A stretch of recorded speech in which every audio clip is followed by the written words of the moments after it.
Welcome to the Empty Netters podcast. Can you believe what this has become? There was a full 48 hours where I felt like I was like literally Superman. Jumbo loves playing Fortnite, so he gets on the sticks. Did TR show you the sauna cycle, or was that all? No, I invented that. Almost a year now that I haven't taken a body check. That's kind of nice.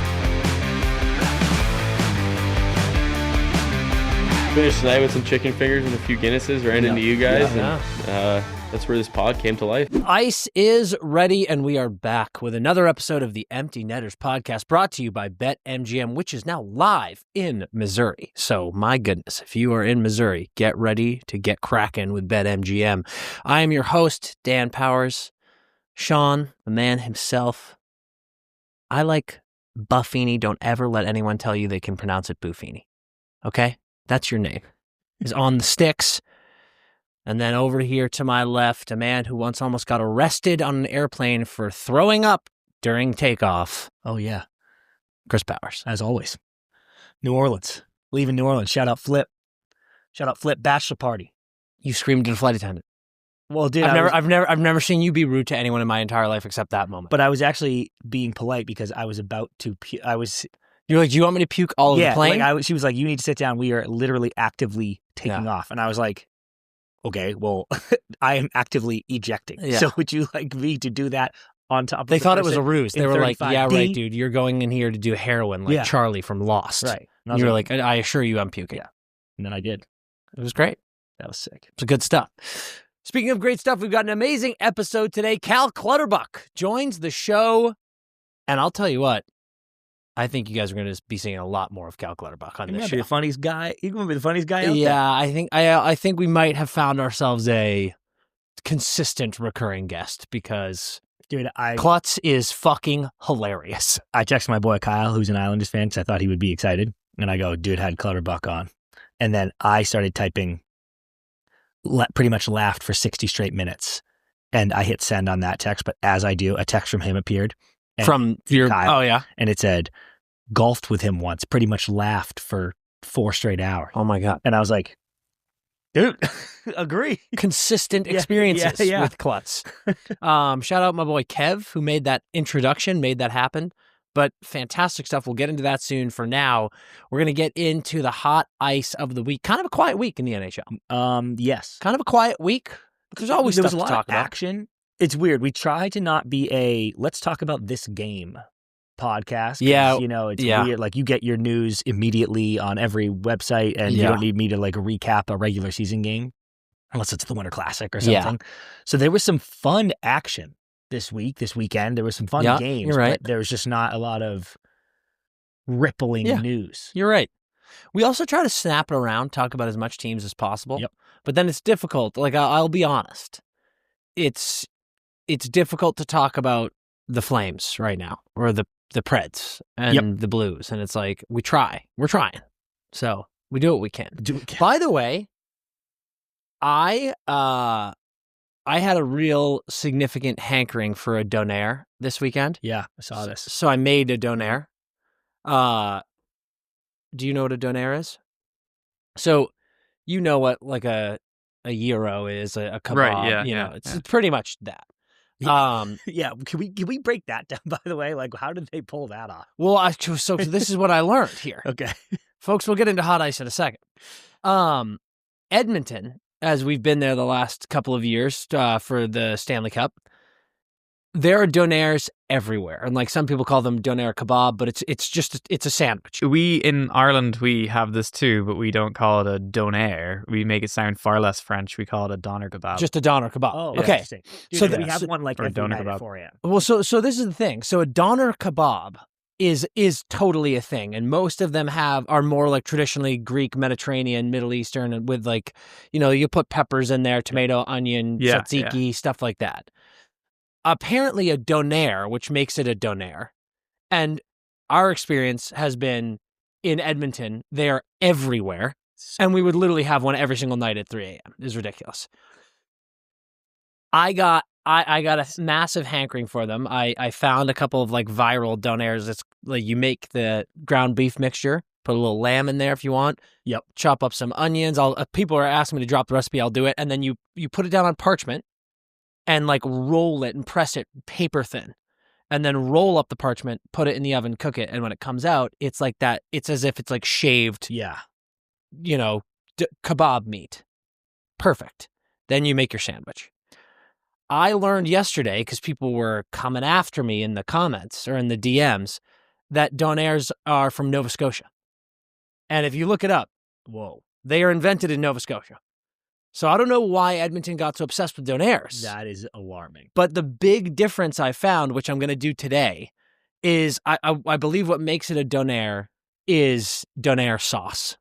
Oh, okay. And donaire sauce is like evaporated milk, sugar, white vinegar, garlic powder, and like you know what I'm talking about. Like when we have donaires, you're like, what is that like sweet sauce? It's donaire sauce. So I think that is the difference. But if you look up donaire, it's like a donaire is a popular Canadian fast food sandwich originated in Halifax, Nova Scotia. I'm shocked that Halifax has been cucked. Dude, it's bullshit. For years now, I've been saying my favorite thing about Edmonton is donaires, but apparently they're from fucking Hali. And no one, dude, I feel as though the fine people of Edmonton should have told us that. I think this is some stolen valor. And they should have said, thank you for supporting our city, but I do want you to know that we have stolen this. We have stolen this, and that is actually from Halifax. And I'm like, oh my God. So anyway, they were fantastic. I'm going to make donaire sauce today. Wow. Let's talk about the New Jersey Devils. Sure. The New Jersey Devils. So like we said, folks, it was a, kind of a slow week, but there's definitely some talking points. And the New Jersey Devils are one of them. We both had them very high. I think I had them winning. Very high in the Met, and they started off the season great. Jack has been great. Jack gets hurt. All of a sudden, the Devils have lost 5 straight. And they're out of playoffs currently. They're out of playoffs.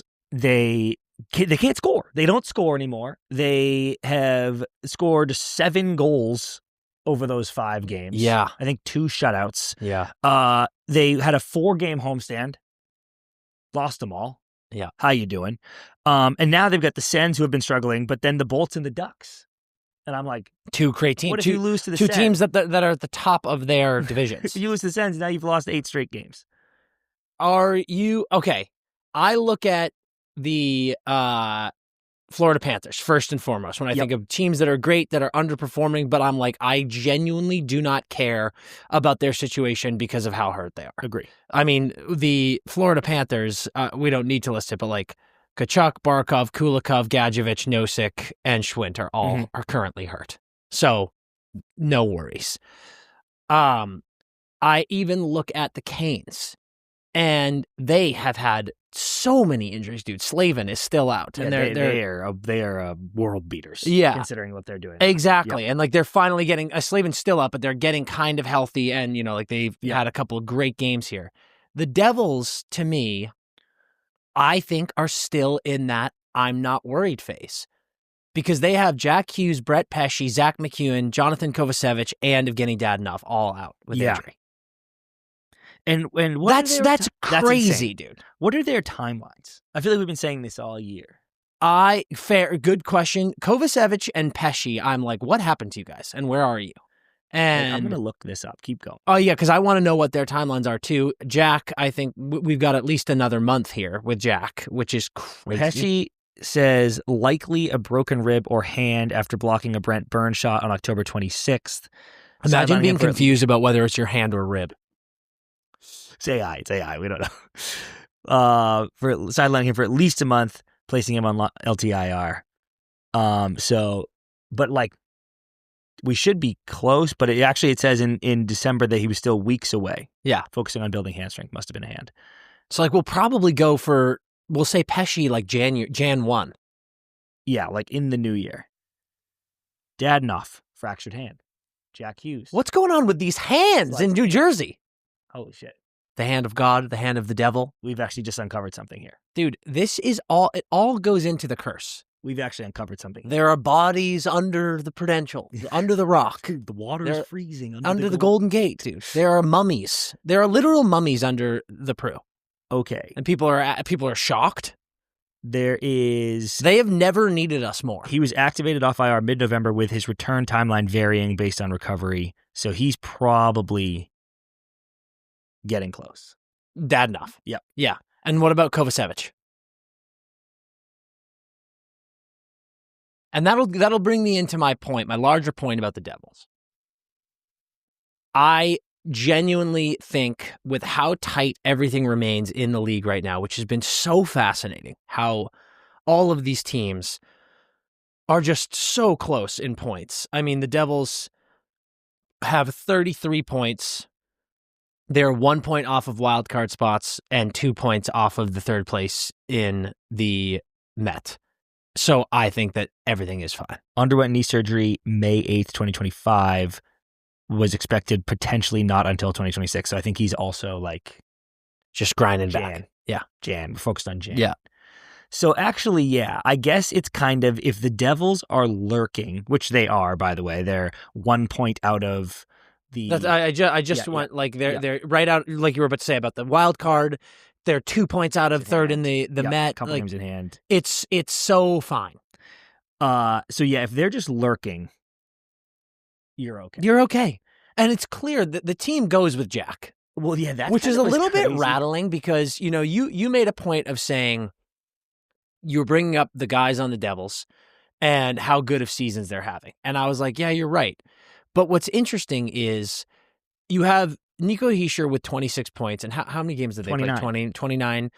Bratt has 26. Timo Meier has 23, which is amazing. You've wanted Timo Meier to have a great year. Dawson Mercer, 21. Also, big jump from last year. Nemec, 15. Luke Hughes, 15. Gritsuk, 13. Great. The big thing for me is Hischier at 26 and 29 is like Hischier's Patrice Bergeron for me. He is a Selke type guy. Career high of 80 points. So he's very close to his. He's right on that. And it is weird though, because not every team can have guys that like multiple dudes over point per game. That's kind of ridiculous. Yes. There's like, what are there 4 teams in the league that could do that? That do that. So I'm not looking at anyone that I'm like, I need better for. Let's agree. I'm like, yeah, Bratt and Hischier being like, we're 80 point guys. I'm like, yeah. I'm like, Bratt, I think clearly has it in him to like be a 90, 95 guy. 88 career high. Yep. But yeah, it's like you've lost your over point per game guy and everyone else is doing all right. It is, you go over to goaltending. Yeah, that's the hard truth, isn't it, Dan? Markstrom with the hard truth. With a 3.51 goals against and an 8.76 save percentage. That is where you're like, oh, this is why we're in rough pumpkins. And does that mean though that there is no savior in January? We don't return all these guys and then Markstrom gets good. I absolutely think Markstrom gets good. There are guys in the league who have slow starts like this. Yep. That I'm like, I genuinely don't care. You're going to be fine. He's too good. Jacob Markstrom is too good for me to think that this is like an actual issue. 4 shutties last year, 250, 900 save percentage, but 250. I mean, like you'll take if they would be comfortably in playoffs if he was doing that right now. Yep, I agree. So I think that's the issue. You're going to get bodies back. I think Markstrom's going to get his mind right, and the Devils will be fine. Get their hands right. We need to figure out a way to protect their hands. Maybe they need to start wearing their gloves more often. No, dude. No, bro. It is, God, dude, I wish I had this guy's character name. That would have been such a pull. But it's David Duchovny in Zoolander. Oh, J.B. Pruitt. He has a hyperbaric chamber on his hand. Hyperbaric chamber on his hand. Do you think this puppy... He's the world's greatest hand model. Do you think this puppy would ever age? Do you think the Devils would have any issues if their hands were in hyperbaric chambers at all times? Can I throw a curveball at you? Yeah. We saw how easily that thing broke when Derek stepped on it. Can you imagine if Jack had that on there? There's more glass around his hand now. He sliced off. You freaking idiot. So actually, maybe now that you're saying that would pamper their hands too much. We need to. This is one Brent Burns. You know how you shatter. You know how you think that we all need to be eating dirt more? Yeah. I think the Devils need to be roughing their hands up. Working the mines. Yeah. What do they? There's that shit. It's like they call it's like dog something, dogwood or something, and you like put it on your hands and it makes your hands tougher. There are these guys on the internet who are trying to like turn into superheroes, and I'm serious. Have you seen this? And they're sticking their hands in buckets of rice and they're rubbing this oil on it. and they're like getting grip strength, the likes of which I've never seen. And they're like, these guys are like Spider-Man holding themselves on walls with their fingertips. It's real. This TikTok says making my hands tougher by spraying them with dog medicine. Yeah. And I'm not crazy. This is happening. It's crazy, dude. I think it's for dogs. I don't know if it's for dogs or not, but If you type in dog med on Google, it auto-fills to medicine on hands. So we gotta send the devil's dog medicine. That implies that more people are searching for dog medicine for their hand than for their actual dog's illness. We got to send the devil's dog medicine. Yeah, that's what it is. And then we're going to toughen up their hands. And then, dude, then they lift the cup. They might dent the cup. They're going to throw it through the ceiling. Yeah, or rip it apart. Yeah.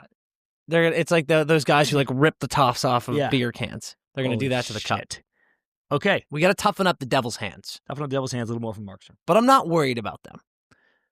Another guy that I am not worried about in the slightest, because he is off to a torrid start to his career. Macklin Celebrini plays his 100th game. Becomes the sixth fastest, or the sixth most points ever. Through 100 games. Through 100 games. The list. Number 1, Sidney Crosby. Unbelievable. That's actually shocking to me. I assumed it was McDavid by a mile. Keep in mind, this is among active players. Yeah. I was surprised. It's like, what? Yeah. Crosby won 132. Ovi, too, which you always say young Ovi.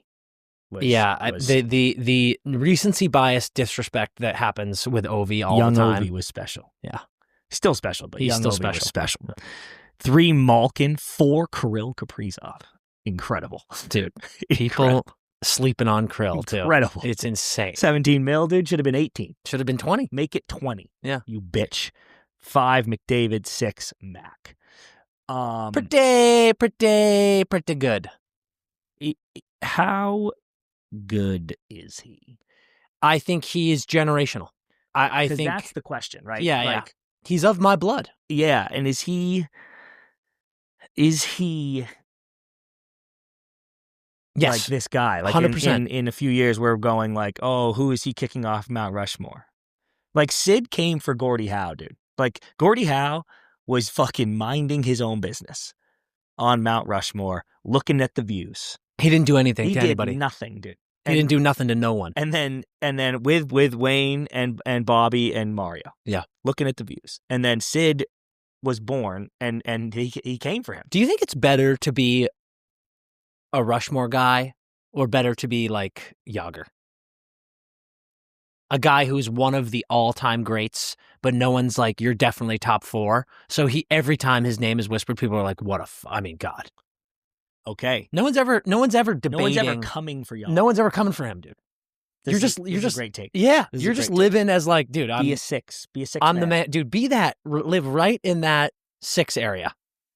And yeah, that's great.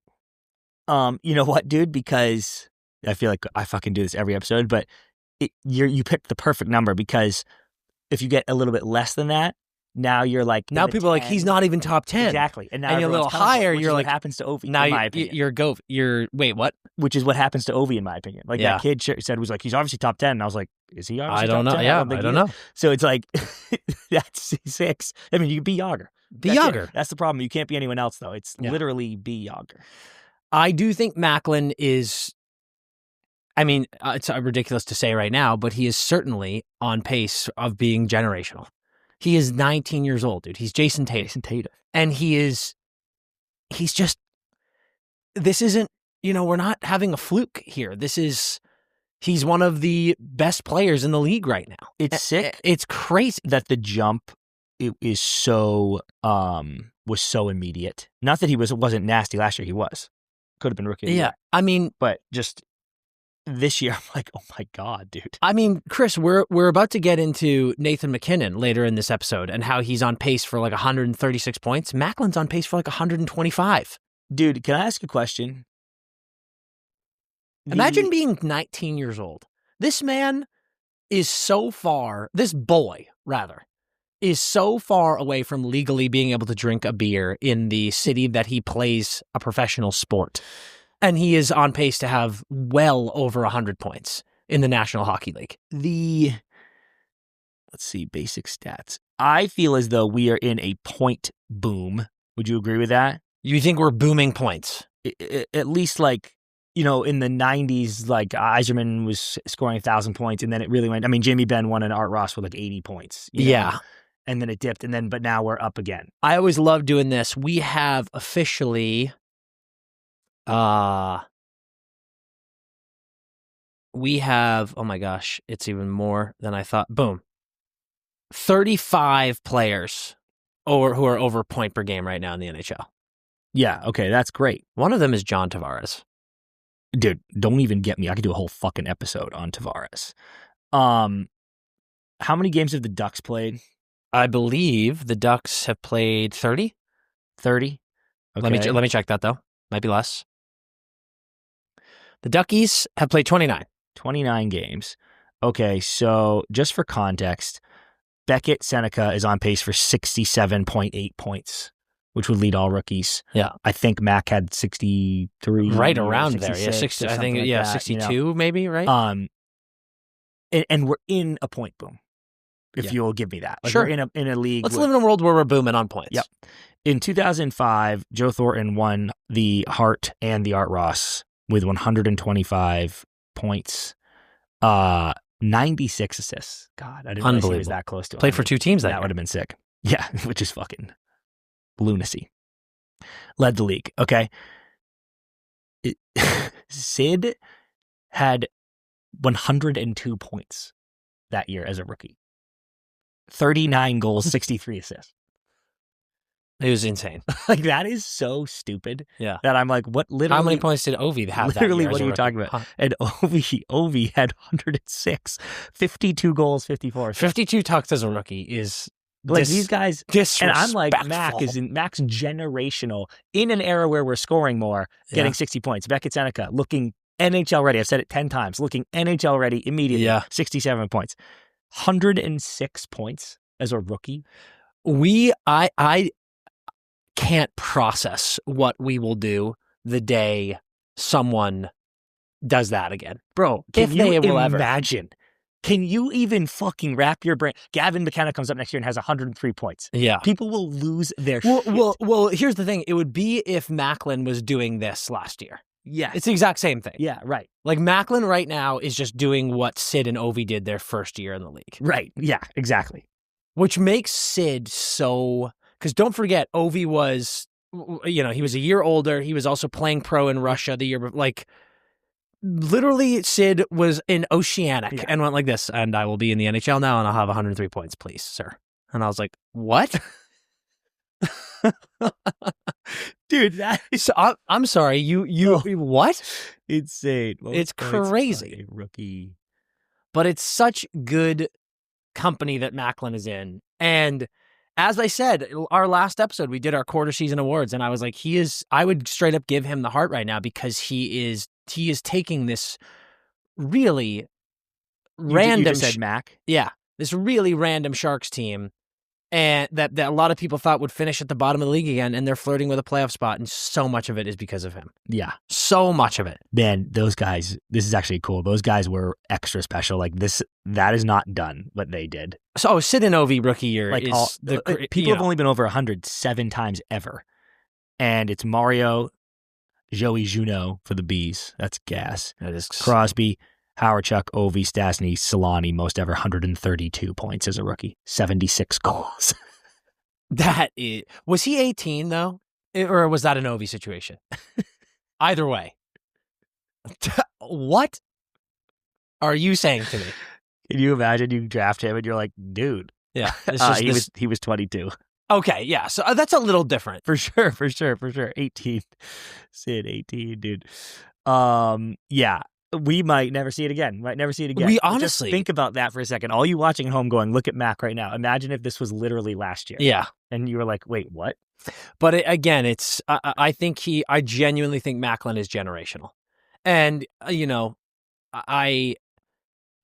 I think Bedard, his jump this year has just been so fun to see. Like, don't forget, he's only 3 points behind Macklin. Yep. He's in fourth place in the league. So I think he is flirting with, if not certainly generational as well. Yeah. But I mean, Jesus Christ, Macklin. It's unbelievable. It's unbelievable. Going to another 100 milestone. Little stick taps to our boy. Logan Thompson gets his 100th win. 39 saves in a shutout against the Blue Jackets. Unbelievable. First shutout of the year for LT. know. And he has so many one goal against games. But he's 5-0-1 in his last 6 starts. And dude, the one was 400th, which I didn't even realize. Yeah. He was texting me. I was like, fucking shoot. Yeah. And I was like, dude. He's like, I can't believe that shootouts. was for it. But I'm glad he did it this way. Did it in style. So question for you, Christopher, because you have been very lukewarm on the team. Yep. Now sitting at first of the Met, the Washington Capitals, kind of a wagon. Dude, and I feel 6 times a fool because Ovi did start super hot last year. So maybe flashback to the year before when Ovi was like, I'm just here for the boys. I was like, oh yeah, you guys stink. And Ovi, thank you truly from the depths of my heart for everything you've given this game. But like, you're here and keep Yager in, dude. But like, you ain't about that life anymore. And then last year he was like, I'm the Terminator. You're a bitch. I am about that life. I might score 1,000 goals. Literally, I might score 1,000 goals, Dan. Think about that. I can't. But this year, it did seem like he was like, okay, I'm for the boys now, and I got my thing, and we good. Yes. And he started really slow. We were all like, oh, he loves a chase. He's going to score those. He was 3 away from 900. Yeah. He's going to score those 3 goals in the first 2 games of the year. Took him like 10. And LT was playing great, but the Caps just weren't playing that good. Yeah. And it seemed to me that I was like, this is the team. This is the team I thought they were last year, which is a bubbly wildcard team. Yeah. Which is fine. You have a great goalie. And a combination of LT stayed incredible. Ovi woke the fuck up. What does he have, 14 goals now or something? Yeah, he's got more. Dude, he's got 14 and 15. 29 points in 30 games plus 11. Dude, Ovi! Dude, let me check this. Look at that, I want dude. to see if this He's is dishing. still the case. Yeah, it is. Sid. Ovi has more assists than goals. And Sid has more goals than assists, and Ovi has more assists than Sid. What's going on? What in the fuck is going on, dude? These two, dude. They're always just toying with us. This is all simulation. The entire NHL for the last 20 years has been a simulation. I have a lot to talk about with the Caps, okay? But to answer your question, they are a wagoon again. Yeah. And I fear, no offense, kind of what happened in playoffs last year. Mm. You know, because I think they would tell you, they were like, oh man, Carolina, like, boat raced us just with like the speed and the intensity. So I'm kind of like, you might be the same team, but they are officially nasty again and are going to be very near the top of the Met the whole way through. Yeah. I mean, dude, their goal diff's just so great. It's incredible, dude. They've got so many guys who are so in the positives, in the plus minus. But there are a few things. The Ovi respect meter is peaking. Mm-hmm. And I need that to be the case for every fan of hockey right now. I mean, you got to be talking about this guy with so much adoration. It's ridiculous. Jacob Chychrun is now, if you are not on Team Canada, what's that? He's going to score 20. If you're not on Team Canada, what the hell are we doing? Yep. I believe it was last year, weren't the Caps the only team without anyone at Four Nations? Oh, that might be true. I think it was. That's really funny. And that is really funny. And I am now here to say, dude, LT is your starting goalie, Canada, and Jacob Chychrun is like, dude, he's got 11 goals, 14 assists, 25 points in 30 games. He's a plus 24. He's legitimately like after Kale. I'm almost it's him. Yep. Jacob Chychrun needs to be a lock. And then also, how about the fucking fine wine that is John Carlson? Yo. You want to talk about respect? You want to talk about demanding your respect? Yes. No one talking about John Carlson enough. 23 points, plus 10, 6 goals, 17 assists in 26 games. Dear God. But then there's a guy that I'm waiting for, my man. But Stromer's playing great again. Protas, like you said, perfect hockey player, 10 and 10. He's playing great again. Ryan Leonard was buzzing the last 4 or 5 games, and then he got hit by the Trouba train. By the way, I talked about this last night. Clean hit. Yep. I am so like, I've come around to, if you slow-mo every single hit, there's going to be head contact. Like, think about the way your body moves when you get hit by another man flying 25 miles per hour on the ice. Your head's going to go forward, and it's that was a good hit. Shoulder tucked. Leno kind of had his head down, brought it up the last second. He got popped, hurt his shoulder. He's going to be okay, but it's like, that was a clean hit. But he's playing great. And then you've got guys like Connor McMichael, who was so good last year. He's only got 4 goals right now. But as this team's like starting to cook a little bit, I feel like you're seeing him starting to wake up a little bit. And it's just higher and higher that this team can go. The big ones for me are PL, who's out right now. Say this. Very good. It's going to be, he's got zeros through only 6 games though. Yep. But you get back him in and he starts doing what he was doing last year, and that's a big, like, holy shit. A big if, though. A big if, definitely, based on his career. Right? Like, but because he was so good last year, I mean. Too. Yes. I don't mean like he's not going to do something. Yeah. But Tom Wilson, 17 goals, 15 assists, 32 points in 30 games, plus 19. He has a 25% shooting percentage. Ridiculous. You know how I feel about that. But for me, Tom Wilson must be up there on most valuable guys in the league. They love him too. It's They just fucking love him. They love him. Yep. And it's just for what he does. He's another one, dude. How is he not on Team Canada? Yeah.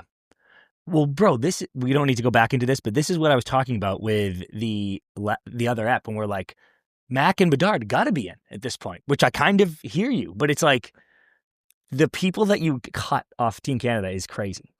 I know. It's a really hard conversation. To be Tom Wilson, to be an over point per game guy now in your career, on pace for well over 40 goals, to be that good at killing penalties, to be that physical, to have that much of a motor, the guy can play fucking 30 minutes a game if he wants to. That is a dude. It's, say what you want. I think I went on this rant last year, but he is high on my list of, like, every team in the world would kill for a Tom Wilson on your roster. Yeah. A guy that fucking gritty who's going to get you 80 points. That is insane. Yeah. Oh, dude. When did we do like the all-time rats? Yeah. Like most productive rats. He has had such a cool transformation into I'm going to stir the pot, but I'm very good at hockey. Yeah. I'm producing at a level that your team depends on. Yeah. That's sick. It's unbelievable. Let's take a quick ad break and then jump back into another monster in the league right now.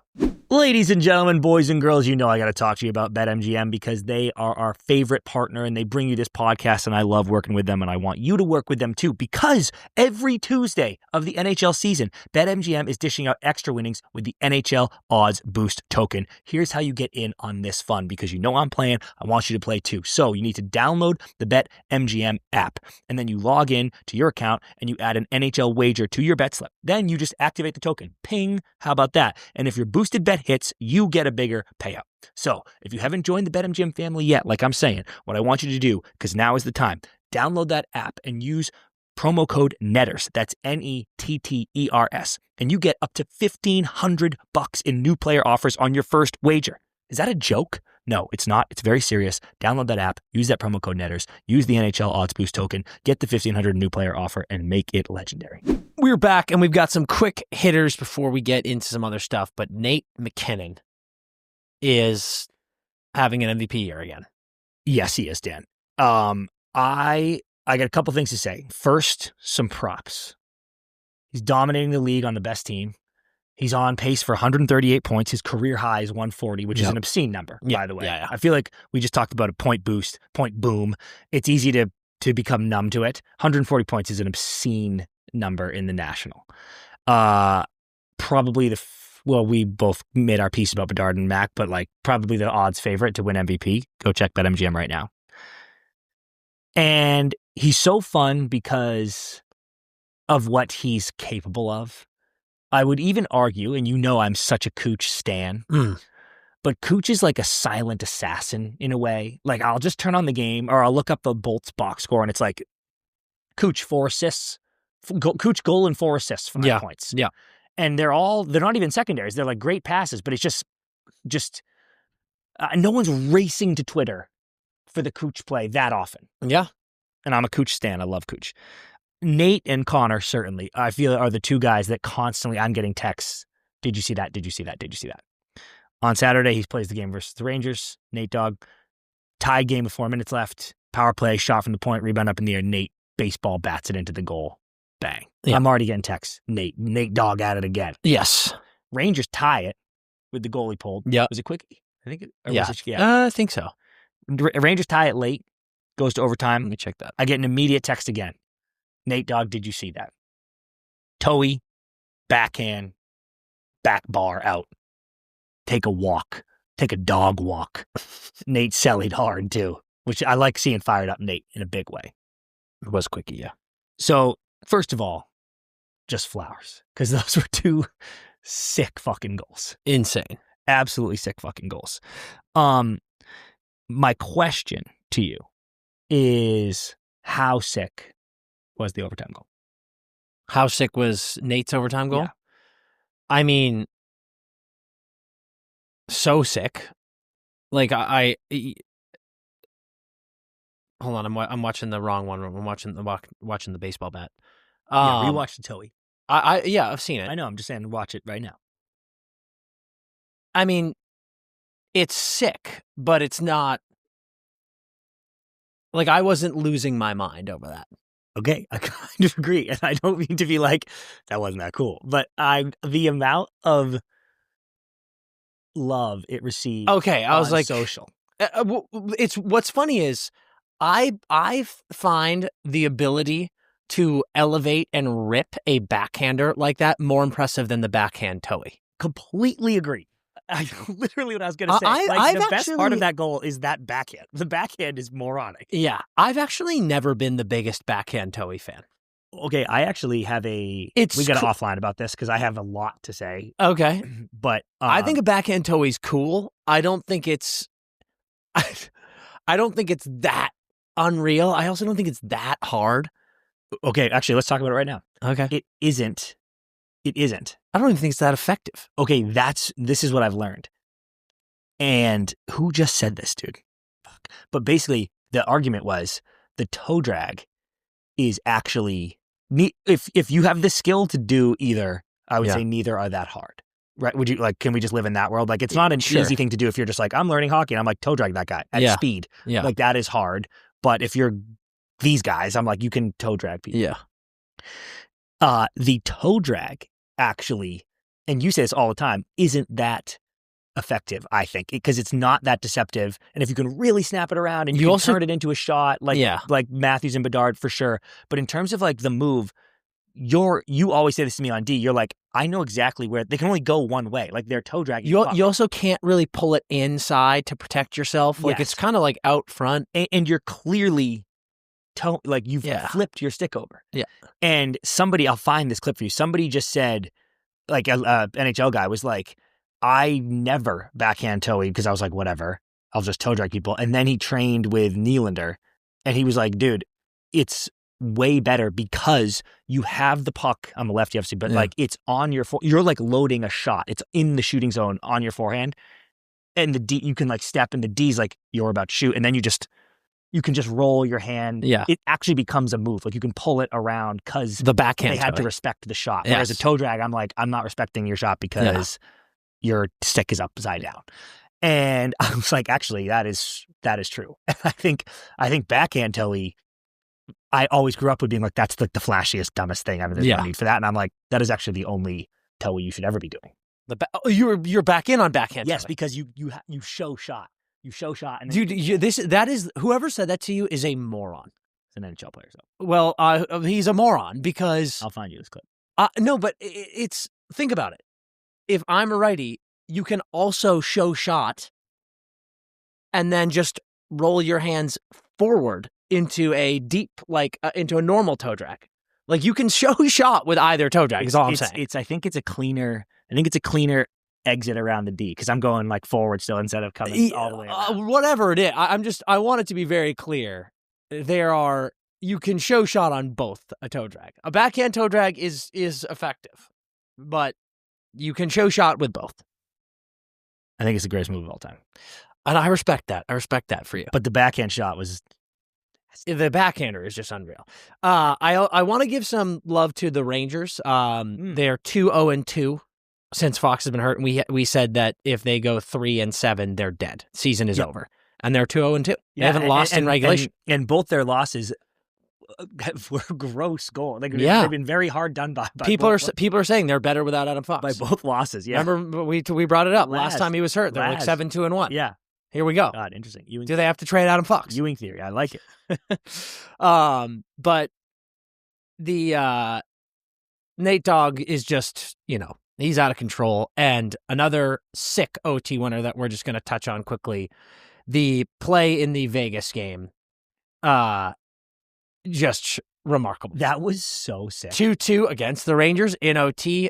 16 seconds left. Clean face-off draw right back to the defenseman by Eichel. Eichel takes off, indirect pass off the boards. Eichel breakaway. What a pass, first of all. Obviously, they practiced it, but perfectly placed pass. Eichel, I forget who was all over him, but getting his stick slashed out of his hands, basically. Yes, literally. Still goes backhand, forehand, bang. It was beautiful in every way. Yeah, the stick blowing up and him just doing this. Sully was great. That's actually, and I'm sure that's happened before, maybe even by Vegas. I just kind of watched it. I saw it happen and I was like, holy fuck, that was awesome. That is a really interesting play because 3-on-3, these are the plays I dreamed of when 3-on-3 was invented, where I was like, yeah, it's just chaos because anything can happen. I want more of that. And you got to be super aware of that on ozone draws now, because I don't see why that's like automatic. Boom. You win that draw back, take off that shit. Yeah, every fucking time. And credit to whoever was the offside D on the Rags on that play. It's probably the guy who knocks his stick out. He does. The second Jack takes one hard crossover step, he's like, fuck. He takes off too. Yeah. He can see it. He's like, oh shit. Yeah. And again, per my opinion, that's the best skater in the NHL too. So you're like, fuck, holy not shit. Catching him. But yeah, that was really cool. And I just loved that play so much. And that's something you got to have your head on a swivel for. If you haven't seen it, go watch that Eichel overtime goal. That was fucking awesome. Very awesome execution by everybody. Yes, very much so. Carter Hart, 2-0 too. Both OT, I believe. Or no, one shootout, one OT. One shootout, one OT. Yeah. And I will say too, nothing, I used to always say this about Rask. Every time Rask would get beat, it was just because Rask would come out and take the perfect angle and just kind of go like this. Yeah. And be like, if you can find the puck-sized hole past me, it will go in. And he obviously made incredible saves and is one of the most slept on and best goalies of all time. Correct. But he, in my opinion, rarely made desperation reactionary flailing limb saves because he was always in the right spot. Yeah. Most of the goals Carter Hart's given up are kind of like that. Like that one, I think it was Laffy that barred him. Yeah, he's a big angles guy. He's just right here and it's like, wow, great shot. Yeah. Point being, I haven't seen Carter Hart out of position or look floundering. What's it, what do they, not to chirp Hill, but the Merles and Army always say when they lose their crease too much, they look like a street hockey goal. They're diving all over. Carter Hart has been very I'm good, which was my fear for him coming back was he's going to be so out of his element. But it's going to be very interesting to see if Carter Hart gets some reps in here while Hill is hurt and all of a sudden he is, 15 games in and looking good. It's going to be very interesting what happens there. I know. Very interesting. You have a stupid wedding story. Yeah, I got a story for you. Why do you always have some crazy story when you go to a wedding? Cool shit always happens to me. I don't think this is cool shit, though. Cool shit always happens to me. No, something funny happened, and then I have something epic to tell both of you. Okay. And I think it's epic. You guys might hate it and be mad. I told you, but I was like, God, that is so awesome. Okay, so funny thing, I was at a wedding in Naples. I told Sean about that, and congrats to Devin and Farber. It was a lovely event. I'm flying home back to LA from Fort Myers, and another buddy, Teddy and Emma are on the way to Boston. You met them. Yeah, they're great. You flew to Fort Myers? Yeah, he's closest to Naples. I know, dude. I actually was I was laughing about the childhood days. Yeah. Man, many a time at this airport. Teddy and Emma board a JetBlue flight to Boston, and the entire UMass club team is on the flight, which actually fired me up that the UMass club team is playing someone in Florida. Because you don't always get that. Yeah, the fact treatment. that they're traveling is insane. Take up all 4 rows, and as they're boarding, one of the players rips the loudest, wettest fart he can possibly rip. And everyone on the team starts dying laughing. They're moving they're turning the nozzles on, and a flight attendant even has to walk by with her nose plugged. And I immediately get a text from Teddy that's like, this happened. And I was like, do you ever age out of that with the boys? When you're with the group of your boys, do you ever age out of a perfectly timed fart in public? No. And I'm going to go one further and say, don't exclude the gals in that. Yeah, fair, Dan. I think the gals, when the gals are farting together, I bet they're laughing too. Do you think girls hang out at sleepovers and rip ass? Yes. You do? Yeah, I do. Do you? I really do. I don't know. See, my girlfriend farts a lot. Yeah. An insane frequency, an insane volume, an insane smell. But she didn't do it for like the first. She trapped me. Yeah, Like the yeah, first yeah, year, yeah. there was no farting at all. Right. And then she got comfortable. They're incredibly good at controlling it, and Yeah, I think that there are girls out there who would not fart in front of their friends, Yeah. and maybe like me until they're very, very comfortable. Yeah. Like my girlfriend was with me. Yeah. So some girls. I don't know. some girls I are could tight see it about either way. I think there's some girls who are even around their friends. They're like, no, I don't do that. Yeah. I'm a pretty girl. I'm a cutesy girl. But I think there are some girls who are like, whatever. That's what I'll I was let her. thinking. But I don't think you ever grow out of it with the boys. Especially with the whole team there. Fart dude. is always The funny. whole team there. I will say though, however, I hate this move. Oh. I don't partake in this. You don't even or did you do urinal fart? Remember we had this conversation? Yeah, I can't yeah, remember yeah. If you were a yes urinal fart. I was pro urinal fart because you're in a bathroom. Yeah, bathroom fart's fine. There's a Everything's place to pass gas. It's a bathroom. But You don't fart into the toilet and flush it? fart. Yeah. Could you imagine every time you had to fart, you were like, I gotta go to the bathroom. Sorry. Farting on it in a trapped, confined space. I don't care if you've not taken off yet. Yeah. That is a wild. But what about all the boys there though? I don't Everyone's in their care. Team jumper. You- know it's gonna hit. you were- know it's gonna. You were just in the terminal, dude. Yeah. Let it rip out there. I think it's very inconsiderate. You also you come across like a bunch of dipshits too. Yes, but You're like, you're the UMass club team. Yeah, you are idiots. Unfortunately, in the best way. That's not an insult. I'm not mad about having a laugh with the fellas. Yeah. I'm mad about everyone, including the flight attendants, that you trapped into your wet fart smell. I couldn't tell if she was part of the bit. Like, I couldn't tell if she was like, I'm just going to lean into this laugh and like make the boys laugh even harder, or if she was truly. I bet it was both. Yeah. I bet she was like, oh, we can make a joke of this, but also this smells bad. It smells bad. Yeah. Okay, well, this transitions perfectly into what I wanted to tell you guys. Okay. This is a piece of news I just acquired, and it makes perfect sense to me, and I thought it was amazing. Okay. And this will now change your opinion on something that you do all the time forever. So apologies in advance. Someone at the wedding told me, I found out this news. Their buddy works for a commercial airline. And when a plane lands and pulls up to the gate and they seal the fucking thing and they walk down the jet bridge and they open the door. Yes. The people on the land side, not on the plane, open the door, violently gag at the smell that comes out of the plane, because everyone on the plane has just been like eating, burping, farting, BO that's been sucked in there, and we all just acclimate to like, you're just sitting there, you don't smell a thing. He goes, when that door opens, it is the worst smell. No way. Man has, like, we literally have to go like this. We're like, oh, fuck. It is the worst smell that a man has ever smelt. Every single plane door I open. The putrid shit that you guys are sitting in for 6 hours. I was like, oh. Can you fucking believe that? Oh my God. Oh, that's so gross. I'm never flying again. Dude, That's it's just so cycles. Every single person farting and blah, blah, that blah. is so gross. And it also makes so much sense. Perfect sense. I was like, oh my God. He's like, it is horrific. Yeah, of course it is. Of course it is. It's 300 people. You're literally in a metal tube Yep. up in the air for like 6 hours. with hundreds of people. They're like bringing like gross food to the first class. Yeah, people, like, yeah. Like, and it just cycles through. And there's a bathroom on there too Yeah, that people are shitting in and pissing in. And he was like, you would not believe. It is like the worst moment of my day every day, like having that waft of smell, wall of smell hit us. Yeah. Like, oh.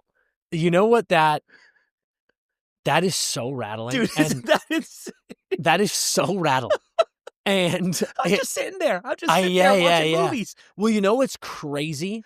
I kind of am this way all the time anyway. If that information does not make you take a shower the second you get off a plane from now on, I said the same like thing. that's in your hair, in your clothes. Ugh. I'm so mad I know this now. I know. I thought Dan would be mad. I thought you might like it. I'm pumped. I know it. That is just, well, I mean, I'm glad I know. Yeah. Because now I can do even more things to no wonder we're getting sick all the time on planes. Pretty gross. You would think that they would have like the best HEPA air filters ever, though. You would imagine, but I guess not. But it's like, what can you do, you know? Right. You know, they're always saying like, oh, it's all recycled air on planes. Well, aren't we like surrounded by air?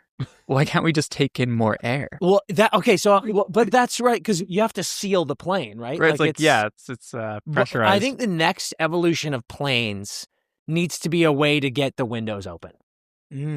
Just flying lower. Yeah, honestly. But then it takes longer, doesn't it? I don't know. I think the higher we get, the faster you can go. It's like a shorter if you're like closer to the planet, right? It's like a shorter circumference you got to try. Whereas if you're farther away, so I think it's all conspiracy. Why aren't we flying lower? We got to be flying lower. Someone, a pilot, tell me what's going on here. Why don't we fly lower? But there's got to be a system where you can like the windows.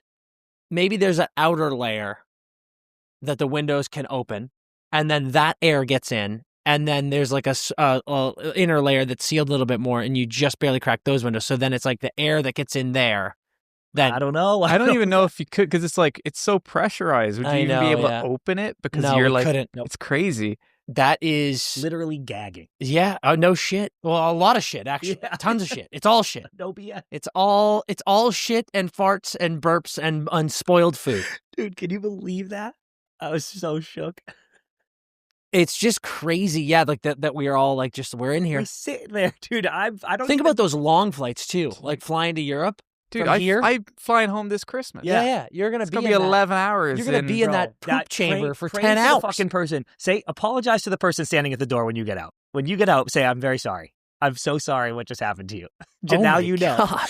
Now you think about the hot flights you're on when you're like, God, I was sweating my bag off that whole flight. That is Imagine opening that door, dude. Oh, God. All right, on that note, let's take an ad break and then get into some college talk. This episode is brought to you by BetterHelp, and it is the holiday season right now, and there's no better time than to get involved with BetterHelp because therapy can be a great way to amp up your holiday traditions. During the holidays, you got a ton of traditions, whether you come from a huge family and you celebrate with tons and tons of people, or you don't have a lot of family, or you're starting your own right now and you kind of need new traditions. It's a perfect time to create new ones, to find out what works for you and your family, and therapy is a great way to combine those two things to feel what works amazing. I have a bunch of these. Every holiday season, I sit down with one of my dear friends and we go over all of the things that we did that previous year that we really liked, that we're proud of, things that we can work on. We share them with each other. It's a new tradition that we started a few years ago. It is fantastic, and it is because of therapy. It's great advice and great ways that we can kind of work on each other, work on ourselves, because the holidays can be a crazy time. There's so much going on. It can be stressful at times. It can be overwhelming. So December is a perfect time of the year to implement therapy and working on the things that are going to make you feel good, your family feel good, so you can take care of yourself. And starting some new traditions could be amazing, whether it's perfecting a new cookie recipe. We've been making cookies every Christmas for the past few years, and it's been fantastic, trying tons of different recipes, and now it's turned into a tradition that we do with the family. It's so therapeutic. It's fantastic. It's something I look forward to all the time, and these are the type of things that you can do this holiday season. And it's great because BetterHelp is going to make all of these things so much better for you. This December, start a new tradition by taking care of you. Our listeners are getting 10% off at BetterHelp.com/netters. That's BetterHelp.com/netters. BetterHelp.com/Netters. Again, 10% off if you want to get involved with BetterHelp, implement therapy into your holiday season, into your life, create some new traditions, and make sure you're taking care of yourself. It's fantastic. BetterHelp is going to be such a huge win for you guys because they have a strict code of conduct and it's fully licensed in the US. They have so many therapists who are professionals. They're fantastic. And they also do the initial match for you so you can just focus on your therapy goals. You do a short questionnaire. They figure out what is going to be best for you with their 12 plus years of experience with industry-leading match fulfillment rates. It's fantastic. They've got over 30,000 therapists. BetterHelp is one of the world's largest online therapy platforms, having served over 5 million people globally. And here's the thing, it works. Average rating of 4.9 out of 5 stars for a live session based on over 1.7 million client reviews. It's fantastic stuff. So again, December is the perfect time to get into this, to start creating some new awesome traditions, implement therapy, and implement taking care of yourself these holidays. It's a fantastic way to do it. BetterHelp.com/Netters. Take out your books, put on your specs, because we are back in class and it is time for Netters College Puck Drop. Another fantastic weekend of college hockey. We had some upsets. We had some expectations that were met. Great stuff. Starting off, CP, with Minnesota at Ohio State. Unbelievable stuff from Minnesota. Dude, it was another split. We see a ton of splits this year. Parities everywhere, but Minnesota went to Ohio State and beat them 6-3. It was Thursday, Friday. Friday, Ohio State held on 6-5 in overtime. Yep. But the Gophers transition is still on, I'm saying, because they were dead, D-E-D, dead, after the first 10 games of the year. And now I'm like, okay, keep winning, keep sneaking wins, because they were supposed to be dangerous. Yeah. And they're starting to every now and then look a little dangerous still. They're winning big games, and that is way different than the first, few weeks of the season. So Minnesota is definitely, they have reached, I'm not sleeping on Minnesota. Yeah, right. Anymore. Tough game. I'm not deading them. Yep. Maybe the best team in the country. It's incredible, dude. Number 10, Dartmouth, goes to Brown, beats them 7-3 at home on Friday, and then Yale 6-1 at home on Saturday. They're 10-0. Dartmouth is not playing around. They were already a top 10 ranked team. Yes, these are all Ivy games. Maybe they're not playing the Michigans and stuff like that yet. But like we said, dude, you have to take care of business. You cannot slip against unranked teams. You cannot slip against rival opponents, in-league opponents. And every single week, it feels like Dartmouth is just beating the brakes off of teams. They're flying around the ice. It's actually crazy how good this team is. I think we're going to see Dartmouth in the tournament. Me too. Well, I think it'd be bad at this point. I think that we're going to see them make some serious noise. Yep. This was an awesome, we almost made this our game of the week, Duluth and Western Michigan. So I think this was really cool for 2 reasons. Duluth beats Western Michigan in Michigan 4-1 on Friday. Then Western Michigan beats them 3-2 on Saturday in OT. The reason I think it's cool is because Duluth went on that insane run, and we were like, holy shit, they might be a top 3 team. Plant Bros, just buzzing. Forget who they slipped up one, but it was like, they're really good. They have a little time off. Then you beat Western Michigan in Michigan, and I go, it's a reminder that Duluth is that boy. They're that good. And I'm like, great. But I actually think the return volley from Western Michigan was so important because they, defending champs, have been chirped so much that they're like, we haven't fucking played anybody. They can't beat good teams. Their wins are meaningless. And I'm like, they just beat Duluth, who we all think is one of the best teams in the country. For sure. So that was a great split. That's a great series. That was a great split. Important wins for both teams. Yeah, no doubt about it. Number 15, BC. Big weekend. In Mass, tilt. They're playing Lowell. BC beats them 3-1 in both locations on Friday and Saturday. Dean Letourneau steals the show. 3 goals over the weekend. Let's talk about them, because my Dean's list this week is BC specifically, or BC, but specifically James Hagens and Dean Letourneau. Yeah. Dean Letourneau last year had a very poor season. Yep. Very poor season, and after being a first-round pick by the Boston Bruins. And like horrific, not very poor. Oh, it was horrific. Yeah. However, bunch of reports came out that Letourneau was hurt all season long. And now this season, he's healthy, and here he is, 17 points in 16 games, 1 point behind James Hagens for team lead. 1 goal behind Hagens for team lead, too. Yes, good call. And these two, both Bruins draft picks, at BC playing really, really well, you now start to be like, holy shit, what do they have here? But my question is this. We talk about guys who are stealing the show in the league right now. MacKinnon, Celebrini. Mm-hmm. We saw what he did at BU. Will Smith, we saw what he did at BC. Jack Eichel, we saw what he did at BU. These guys were lighting college hockey on fire. We've got Higgins and Letourneau here over a point per game, but just barely. If you're a Bruins fan, are you excited about this? Are you like, both these guys, are you like, I think I maybe wanted more? They're both return players. They're not freshmen.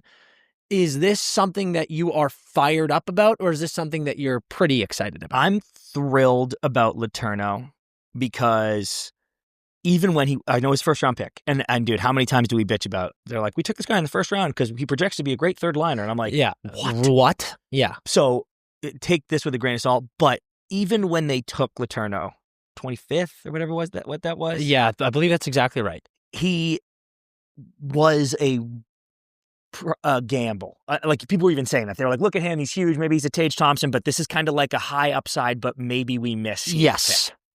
So I was already going into it like, this maybe is a miss, but I'm fine with the gamble at 25. And then he's very poor as a freshman. And I went, well, no, that was a miss. It's a hilarious miss at this point, but that's a miss. And now he looks like an extremely competent college hockey player. No doubt about it. And hopefully he continues to develop and shows up in Boston and produces. And this is a guy that I go, if he ends up a second liner, third liner even, but like a productive third liner, I go, you know what, dude, that worked out. And maybe he continues to develop and he gets so good and he's a first liner and he scores 40 goals. It's insane. But right now I'm thrilled with where I'm at with Dean Letourneau. Higgins, I think, if you're an objective Bruins fan, and keep in mind, we met the kid. I love the kid. Yeah. I was begging the Bruins to draft him, and they did. So this is all wins. Higgins, I think, as an objective Bruins fan, you were hoping was producing a bit more this year because the argument was he was the not heavy, but he was for a long time, the projected number one pick in the draft. Yeah. Like this kid and all those clips. Remember when he got to BC and he's stick handling? And they're like, James Higgins has never even seen the puck. It's incredible. The way he moves, the way he can pass, what he did at World Juniors. It felt like if he falls, you just got a MacKinnon Celebrini who accidentally fell to you at 7 because the scouts fucked up. Yeah. And I think that's what you were hoping for. You were hoping that this year he has 70 points and 65 points in college and you go, oh my God. Yeah. We got a number one pick. And right now you feel like you got a 7th overall. Yeah. Which is awesome.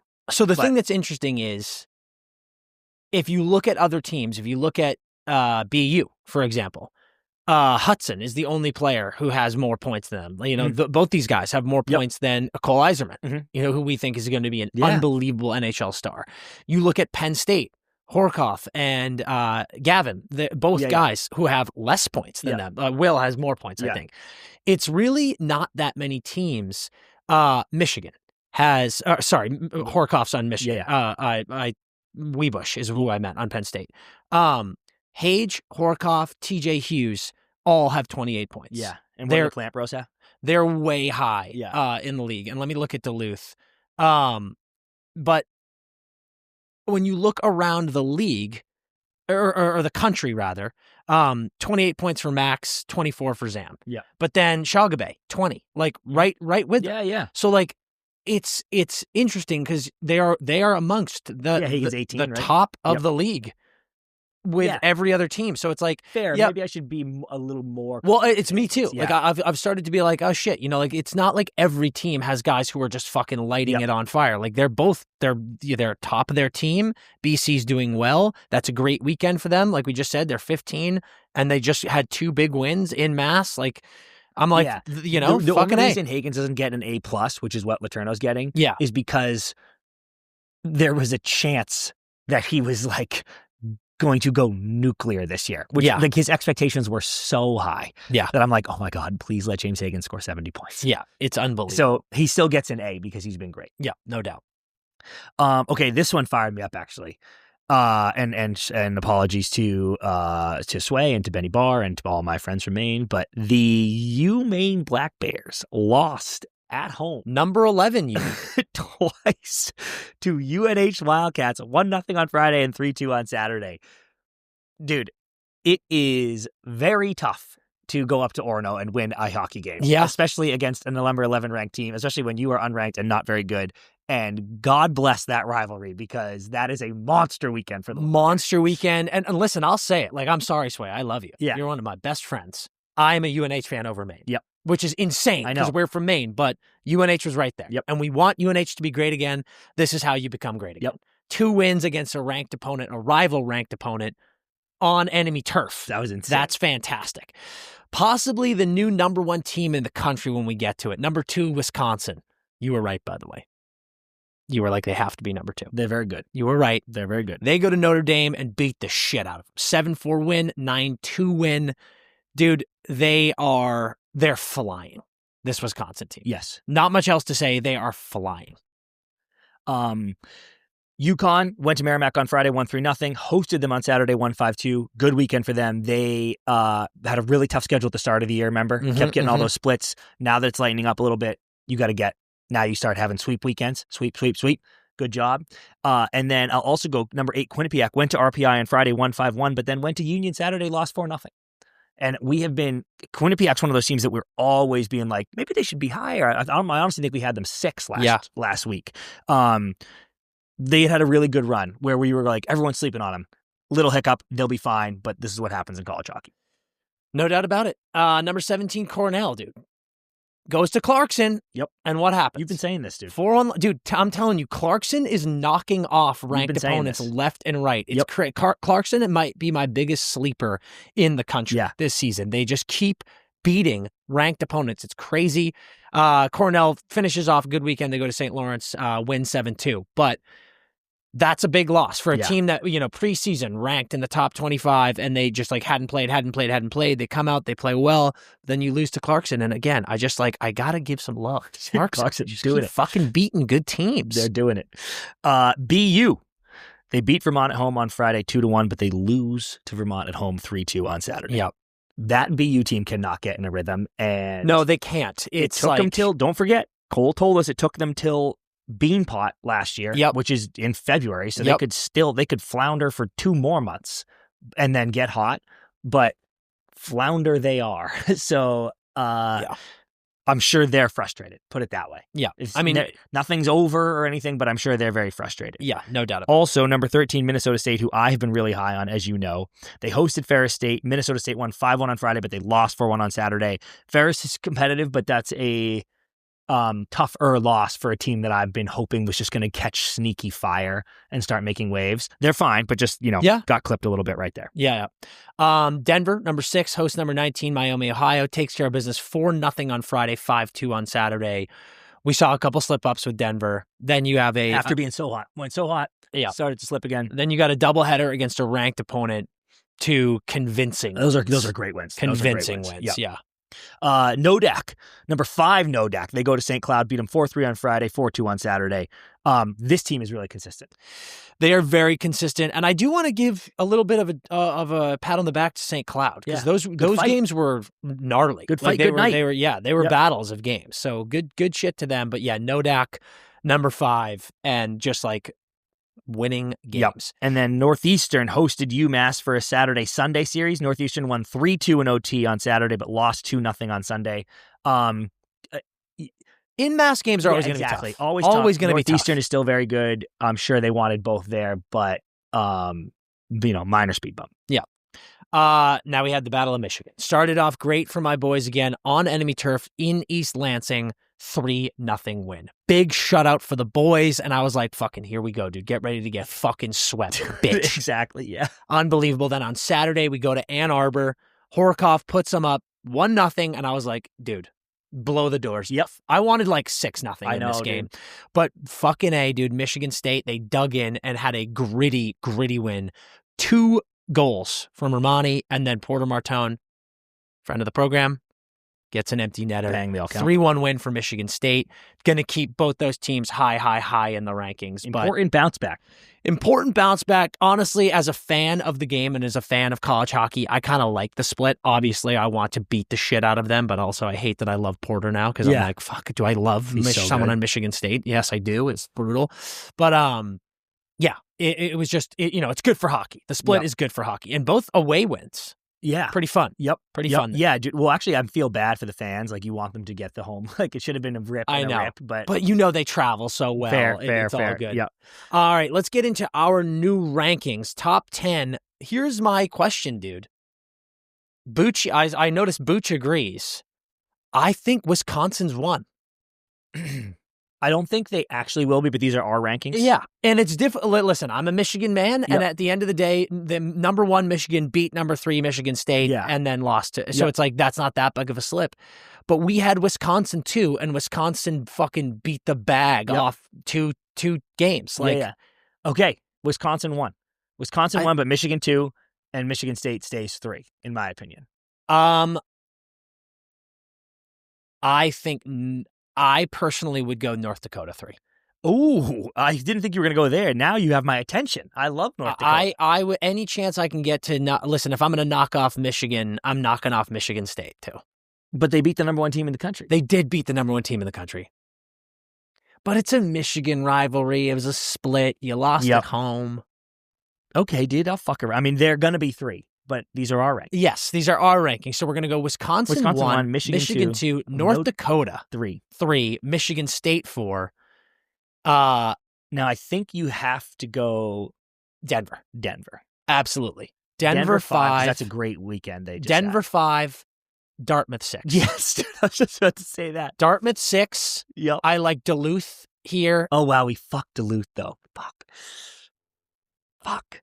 Duluth, I think I'd go Duluth over Denver. Ooh, really? They were ranked ahead of them already, and they beat. I guess they lost, though, right? Like, they had a loss. Yeah. Okay, fine.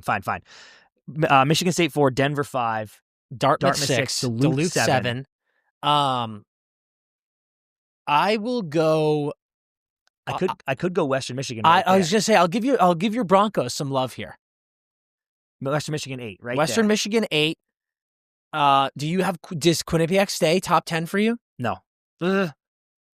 Little hiccup from Quinnipiac, little hiccup from Northeastern.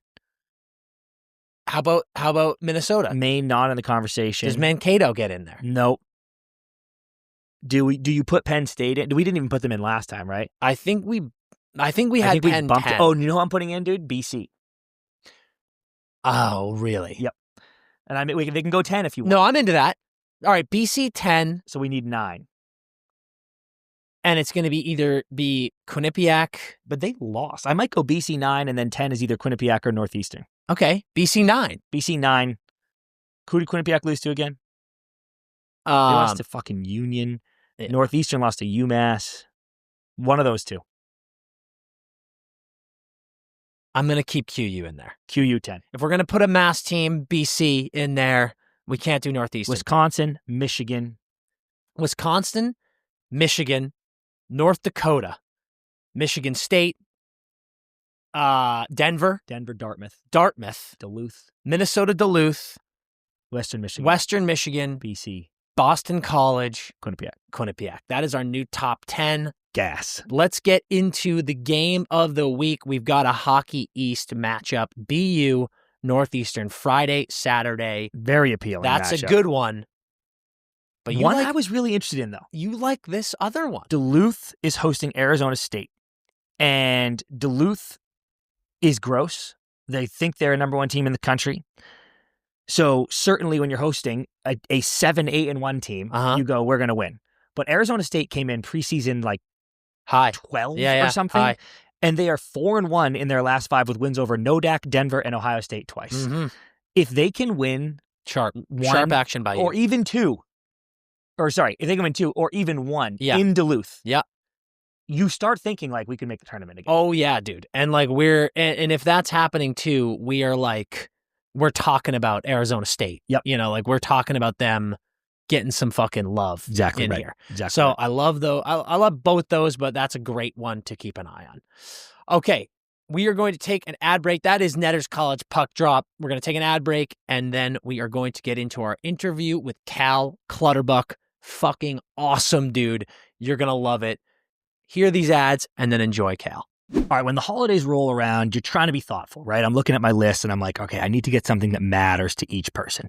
But then if you can't figure it out because I don't know what they want from certain stores, it's like, okay, here's a gift card. Here's a gift card. Here's a gift card. And people open up gift cards. It's the most boring thing that's ever happened at Christmas. Stop being boring. Stop panicking into gift cards and do this. Bang. Give them an Aura frame. Because listen, it is so tough to make something personal and something that someone's going to open at Christmas and go, wow, that you care, you are paying attention. This thing checks all those boxes because now you can give them something that they love, that they get to open up and see all the pictures that they want to see on this digital picture frame. Okay. It is unlimited. There are unlimited free photos and videos. Sometimes people think like, I'm going to rotate 3 things. Incorrect, my friend. You download the Aura app, you connect to Wi-Fi, bang, keep them coming, unlimited all day. And it comes with a gift box included. So every frame comes packaged in this premium gift box, no price tag. It's amazing, right? So now you get to open this thing. It's preloaded, dude. Are you kidding me? You open it up and it's perfect. It's in the moment. Everyone's happy. You save the panic from Christmas and you give something that they actually care about, that actually means something to them. So for a limited time, I want you to save on the perfect gift by visiting auraframes.com and get $35 off Aura's best-selling Carver matte frames, named #1 by Wirecutter, by using promo code EMPTYNETTERS. That's EMPTYNETTERS at checkout. That's Aura, AURA frames.com with the promo code EMPTYNETTERS. This deal is exclusive to listeners and the frames sell out fast. Okay. So order yours now to get in time for the holidays and to support the show by mentioning us at checkout. Terms and conditions apply. All right, boys, lock in. We got to talk about your shave game, which means I'm talking about Harry's. I'm holding up the razor right here. This brand new razor from Harry's. It's absolutely unbelievable. Shaving is ridiculous. It costs so much money. If you don't know what you're doing, if you don't have a routine, if you don't have a rhythm, you're going into the grocery store, the drugstore, whatever, and you're going and you're paying over $30 for razors, and then every time you need new ones, it's another $30. It's absolutely ridiculous. We got to stop this. We got to cut this nonsense out. And then the other terrible thing is you get some of these, crummy razors. They weigh like 0.02 pounds. They only have 1 blade or 2 blades. You shave, and then 3 hours later, you've got to shave again. This is absolutely ridiculous. No more of that. We've got to get on board with Harry's. Right now, this is unbelievable. They have crafted brand new technology here, German design blades. They've got 5 blades on this razor right here. It's got the unbelievable movement like that. So when you're getting all those nooks and crannies along the jawline and things like that, you're not missing any spots. It's a close, smooth shave. The shave gel and the shave cream, unbelievable. It gives you that nice, lovely, fresh, tingly feeling while you're shaving and then after. I can't get over these things. Listen, I'm not going to lie to you guys. I can't grow the fullest beard. Look at me. I got a baby face. But right in here, around the chin, my mustache grows in so fast, grows in all the time, and I like to stay clean shaven. So I need something good, and that's exactly what this is. My favorite thing about the new Harry's razor, they've got this unbelievable metal weighted handle, and there's something about it. It feels like I'm holding a piece of true brilliant technology in here. So I'm not waving around this light thing. I'm going to cut myself. No, every single stroke, every single motion feels intentional with Harry's. And I get this unbelievable best shave I've ever had feeling. And I cannot stress enough, it is not going to break the bank. It's affordable. It's high quality. This is what you need. Take the steps out of your life of buying all of these new razors, having to think about it. No, let Harry's do the work for you, giving you a quality product that's not going to break the bank, and they just continue to deliver it to you so you're never out of razor blades. It is fantastic. So for a limited time, our listeners can get the Harry's Plus trial set for only $10 at harrys.com/netters. This set includes the all-new Harry's Plus razor that I'm holding right here, 1 refined 5-blade cartridge, boom, boom, boom, and a 2-ounce foaming gel. That's right here as well. And a travel cover to protect your blades on the go. Look at that. That's right here as well. So it's not getting dull. It's not getting rusty. It's not getting a bunch of stuff in it. There you go. Fantastic. Go to harrys.com/netters to claim this offer. And after your purchase, they're going to ask where you heard about them. Please support our show and tell them it was us when you check out. Go elevate your shave. All right, we are joined today by a Welland, Ontario native, a Holinka Cup gold medalist, a U18 World silver medalist, the 72nd overall pick in the 2006 draft to the Minnesota Wild, former alternate captain of the New York Islanders, the NHL's all-time leader in hits. He's got the best hands on the golf course and the best handlebar across his upper lip. Cal Clutterbuck, welcome to the Empty Netters podcast at long last. Yeah, boys. Thanks for having me. I'm excited to be here. Getting ready to have a nice chat with you guys. Just chatted with you a little bit before I came on. It's been a long time coming. I'm glad that our buddy Kevin can get this lined up. Yeah, it really is special. Chris, Cal and I were joking the other day. I said I've been trying to get him on for about a year now, and he was like, well, yeah, you had to get your handicaps to a good spot for me to be able to chat with so you. true. You got to be welcomed into the same room. That's fair. That's fair. I love that, dude. Yeah, I was asking where the boys' caps were at, just because I'm coming down. I'm coming to LA with the Islanders in March, I think, and I was like, all right, well, if you boys are out there and you want to, how many shots do I have to give you if I'm going to go out there and? Yeah, you'll be a little generous, but we'll get out and have a great time. It'll be fun. Yeah, right. It was funny, Clutter, when you were joking about that, CP and I were at this simulator place that just opened up. It's fantastic. And not to sewer you, CP, but he was having a meltdown. Like, he was working on a club and it wasn't working. And when you were like, how are the boys doing? I was like, not good. No, don't talk to me. Don't talk to me. I changed my swing from the You were very direct with him not being good. Yeah, I was like, dude, you can get in his head way too easily. It's proven. Yeah. The physical tools are there. It's up here, Clutter. Like this is the real problem. I think I said I'd have you in the fetal position on the fourth green. Yeah. Oh my God. Just sucking his thumb. That's the problem, dude. That's the problem. I used to be a reverse sandbagger where I'd be like, people would be like, what do you need? And I'm like, dude, fucking, I don't need shit. Give me 3 strokes and we're fine. And now, dude, I'm like, no, dude, give me 50. And then now I'm biz. And I'm like, I'm a real sandbagger and I get you back the other way. So you got to be careful with it. I went through the same thing. Like I was like, I got good. And then people are like, oh, I'm not giving you shots. Like you're really good. And then I hurt myself a couple times, shoulders, wrists, whatever. And like, I would just go out and expect to shoot a good score, like somewhere around even par. And I was shooting like 79, 80, 83. I'm like, what's going on here? So I'm like, I better start putting these in because I'm getting my ass beat all over the golf course. I went up to like a 4. I was like, all right, well, I guess this is where I'm at.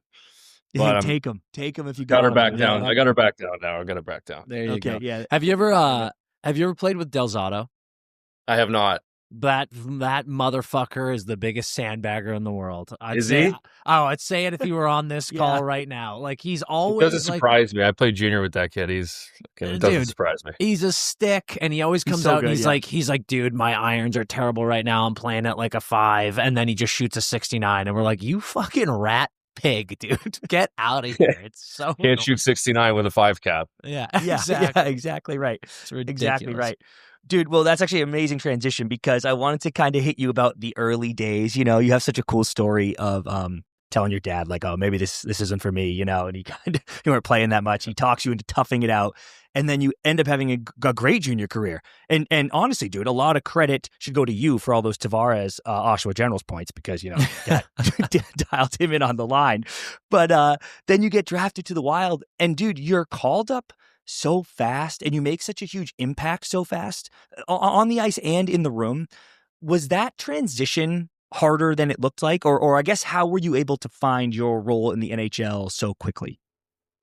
I don't know. I was just honestly just so young and dumb that I just was just living my life. Like I was like, all right, I'm going to the rink today. Luckily for me, like my on ice game was very like rambunctious, I guess. Okay, love that. Obviously got a lot of attention. I grew up in like the last wave of like the old school junior like beauties, like we're gonna do this. And so when I went to St. Mike's, I was on a good team, and Dave Cameron, the coach at the time, put me like I was a 4th liner. I was playing like, I don't know, like 5 minutes a game. I'd be healthy every once in a while. And then we go to like, there was one night, the story that you were bringing up was in particular in Barrie. Brian Little goes out and scores 4 goals. He's my age. He's an underager. He's got like 20 at the time. I can't, like, he's got 4 goals. I got 4 minutes. I'm like, dude, I like, saw my dad outside the bus after the game. I'm like, Shut her down. Yeah. this is it, bud. Like, I'll finish the year out here, but this is it. Like, I'm going back to play junior B and, gonna make my 20 grand and just gonna like, just figure it out. Something else. I'm done. So we had a talk. And then from there, I just felt like I was playing with house money. I never actually thought I was going to make the NHL, honestly. So I just kind of went out and I don't know, just played. I didn't really worry about it too much. I think a lot of kids these days get drafted and then they're like, how do I make the NHL? I'm going to make the NHL. They have an expectation for themselves when they're going to be there. There's a lot more opportunity for young guys now. Like, everybody gets an exhibition game. Everybody gets a look. So you can go out and make an impact. For me, it was just like, how am I going to get noticed? I'm not going to get noticed scoring. I mean, people will notice, my shot every once in a while because I can shoot it. Yeah. But it's not going to be like my ticket to the league. And I was always really, really good at physical contact. And for my size, I was always really capable of being physical, effectively physical. So I leaned into that pretty hard. And that's what got me there. And then, here I am now, the all-time leader. So That's awesome. how it went. I never thought about it. Were you because I know before minors and everything, you were like playing some baseball, some golf too, I think. And is even volleyball, is that right? Were those like, was there any moment where you were like, I got to go back to that? Like, I'm going back to be a baseball player, or was that too far gone?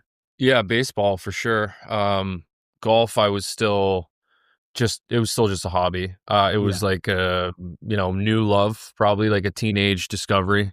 Played a couple times with my dad when I was a kid, but never played any competitive golf or anything. So baseball for sure. I loved it. If hockey wasn't so, if I didn't have to make the decision so early in life with hockey with regards to going to major year, I would have played some more serious baseball. I continued to, but you get a couple shoulder injuries here, like an AC joint. Then you go back to your high school baseball season. You can't throw a ball from shortstop to first anymore. Yeah. So I'm playing first base, and I'm like, all right, baseball's out. Yeah, dude. Usually it's like your 33-year-old major leaguer gets moved to first. Fucking 15. They're like, I got moved over at 15 and a half. That's awesome. Oh my God, it's unbelievable. Dude, when you got into the league, like, I mean, I like what you were saying of just like kind of having that young attitude and going out there and doing what you did well. Did you really feel like there were any growing pains of like, making that jump to the national, or were you just like, nope, I know what I do well, I'm going to do it hard and intense every single shift, and that was that? Yeah, I was pretty much that. The guys were bigger, obviously. Yeah. The guys chasing me around were tougher, obviously. And so it was difficult. Like, I almost felt like a rabbit in a greyhound race a lot of nights. Yeah, sure. Like, just because I couldn't fight everybody, couldn't fight every night, didn't want to, had no desire, wanted to play. Did enough offensively to where it was just like I could go out there and bounce around. I played quite a bit first couple of years. I had the responsibility of being like a third line kind of checking forward. So I was getting 13, 14 minutes in a checking role, and I was being really annoying. So the only transition was, even the biggest transition was going to play for somebody like Jacques Lemaire, who didn't speak a word to me my whole rookie season. So that was difficult. Not a word. Is that true? Like, literally just didn't say anything? Not a word. Like, yeah. How did you? I would deal talk with to the assistant coaches. Like, I would talk to Mario Tremblay or Rammer or Bob Mason, the goalie coach, but like, never ever did Jacques Lemaire speak a word directly to me during that year. So, like, what? That's so fucking good. What game were in the season where you're just like, okay, this is how it is. Yeah. Like, I'm not even going to try to talk to him. Like, here's the thing. I didn't even think about it. I was like, I don't know. This is what this guy does. Yeah, right. This is normal. This is I mean, there was a point in time where he called John Scott you for 2 weeks because he didn't know his name. You go fight somebody. Like, it would be like we'd be in a scrum at practice. I'll never forget it. You're scrum at practice, like Owen Nolan's on the team and blah, blah, blah. He's like, Bella, Belanger, you over there, Cowboy over there, everyone's gone. And like John Scott's standing there like this, like waiting for him to like Yeah. He's like, you over there. Yeah. Every day, Yeah, you. yeah. Everyone else's name, and then you. It's honestly to the point where, like, if he were to ever address you, you'd be like, what the fuck? This Yeah. is bizarre. Yeah. Yeah. It's like, what I do wrong? Like, Yeah. this Yeah, is right. going to be bad. Unbelievable. Yes. Well, you obviously have several great years in Minnesota. You established yourself as a pro, but you've said multiple times that when Parise and Suter signed, you were like, okay, like I'm probably going to be on the move here. I want to get into what you felt when you said you went to New York. But before that, could you tell our listeners the boot story when you heard where you were headed? Yeah. I was in my basement with my back home at the time. I had like a nice bar set up, obviously, most important room in the house. Yeah. So I was down there with my friends watching the draft because at this point I had known that I was going to get traded that day. Likely traded. I mean, that was in the summer. That's really the only time that stuff goes down in and around the draft. So I was watching the draft. I'd heard some rumblings. I was thinking potentially San Jose or Anaheim. I heard a couple Western Conference teams being in the West already. I was kind of excited, obviously, about California and that whole thing. So I'm going to this day like very excited. I like tell my buddies, like, come over, we'll have some beers, we'll watch the draft, I'll get traded. We'll Everyone's in celebrate. Ducks jerseys. Yeah. Yeah. We're all just like sitting there, and I got like, realtor.com set up on like San Jose and Anaheim, just like waiting for the hot listings to pop. And Gary Bettman gets up there at like, I forget what it was, probably end of the first round. We got a trade to announce, the whole thing. And I just remember like I was sitting there, like I'll use my coffee mug, but I was sitting there with my beer like this, just watching. And he said the New York Islanders, and I was like, I just kind of was frozen in time for 10 seconds. Yeah. Like, what? Like, what the fuck? Yeah. Immediately, like all my friends just like like you could hear a pin drop. They all knew too. Like nobody was like, I just kind of got up from the couch, walked to the tap. I had like a Molson Canadian tap keg thing in my in the bar, and they were giving away these glass boots as a promo. And I grabbed the boot off the shelf. It was an ornament to that point. I grabbed it off the shelf, filled it, and just like, took it down, remembering to twist it at the bottom. Yeah. I mean, you gotta get the bubble, the vortex. So I took that down, refilled it, went back and sat down. And like after 10 minutes, my one buddy's just like, it's going to be all right, man. It's going to be all right. Which means it isn't. I was like, oh man. So anyway, the day progresses. I'm like we're drinking to forget now, not to celebrate. And get through the day, and I end up talking to Snowy and Dougie, and obviously I knew Johnny and Kyle Oposo a little bit, and Josh Bailey and Marty, and like all my best friends now. Turned out to be the greatest thing for me. And you guys, I mean, Long Island's a weird place. Like if you're not from the tri-state area, you have no idea what Long Island is. Like the Hamptons are a mythical creature. Like everything is like about Long Island is like, but where is it actually located? Like I had to go pull up a Google map to just be like, oh, I get it. Yeah. So then I got here and spent a couple years here. It took me a couple years to like get plugged into the golf courses, the country clubs and scene. And I'm a big golfer, obviously. So I needed to get get to know some people in that world. And, there's beaches and cool shit to do. And you can go into the city whenever you want. I'm a 30-minute train away. So it ends up being like the greatest place ever. I'm close to where I grew up. People can visit all the time. So it was great. But first time, so good. I was choked, man. The shock factor will get you, dude. Do you think you're about to be in Orange County, and next thing you know, you're on the island? My soul like left my body and was just watching myself sit on the couch. Like, what do I do? But obviously, I mean, you just mentioned it, and you've said it multiple times that, going to the Islanders was the best thing that could have ever happened to you. And, can you expand a little bit on what you just said of, finding the golf courses that make you feel at home and make you feel happy, and as well as the boys and the community and all that just really stuck with you? Yeah. So away from the rink, I've just really leaned into getting to know people, away from hockey as I was, playing hockey. But for me, my wife does this really well too. Like when we go somewhere, we like to establish ourselves to make it feel like home. I had, I think, one daughter at the time. I now have 4 kids, 3 daughters and a son. they're all grown up here. They know nothing other than Long Island. And we just wanted to create, like, we just wanted to turn it into home. And, you know, you don't really know if you're going to like somewhere unless you like approach it that way from like an attitude perspective. You know, going home to Canada for the summers started to become more difficult with kids being in school. And once your first kid goes to kindergarten, then you're locked into the end of June, and then you want to be back for the middle of August to start skating with the boys. And so, you know, going back home really wasn't an option. And hockey itself was going really well. You know, Marty, Casey, and I obviously got together my second year here and played together every game for almost 10 years. And team was succeeding. I really felt confident about the direction of the team, re-signed a couple times, was thrilled they wanted to keep me around. Life was developing here for us. And, you know, I've been here 14 years now. So 13 or 14 years. So, you know, this is home. I've lived here longer than potentially like almost longer than I've lived in my parents' house when I grew up. Yeah, you know, I moved out of there at 14, 15. So, you know, I'm approaching the amount of time I spent living with my parents growing up, which is kind of wild. Makes me feel Insane to old. think about. Yeah. We don't talk about that. About that.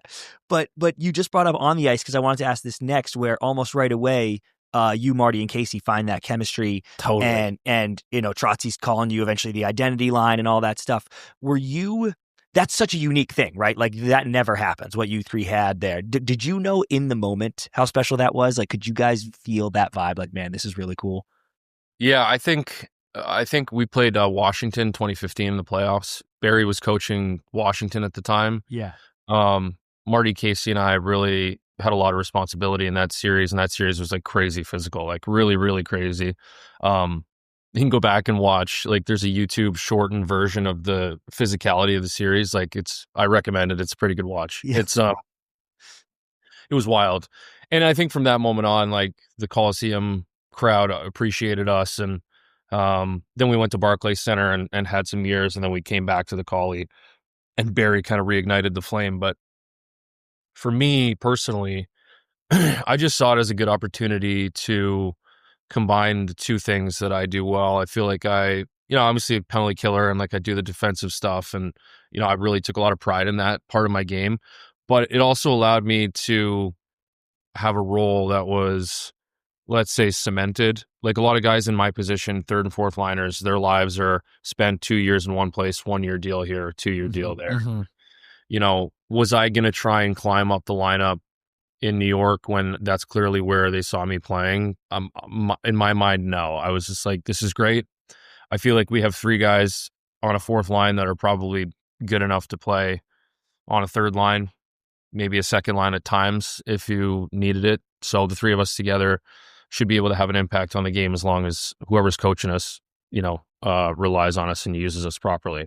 I think we just added a different element to the team. And, you know, I think at the time they're trying to take out stage fighting. You're trying to eliminate the forcer that can't play. How are you going to have a fourth line that's used and effective? And, you know, I feel like we were the three that kind of gave people a glimpse into like what it could look like. We had one guy that could fight heavyweights. We had two guys who could fight middleweights. We were all physical. We score.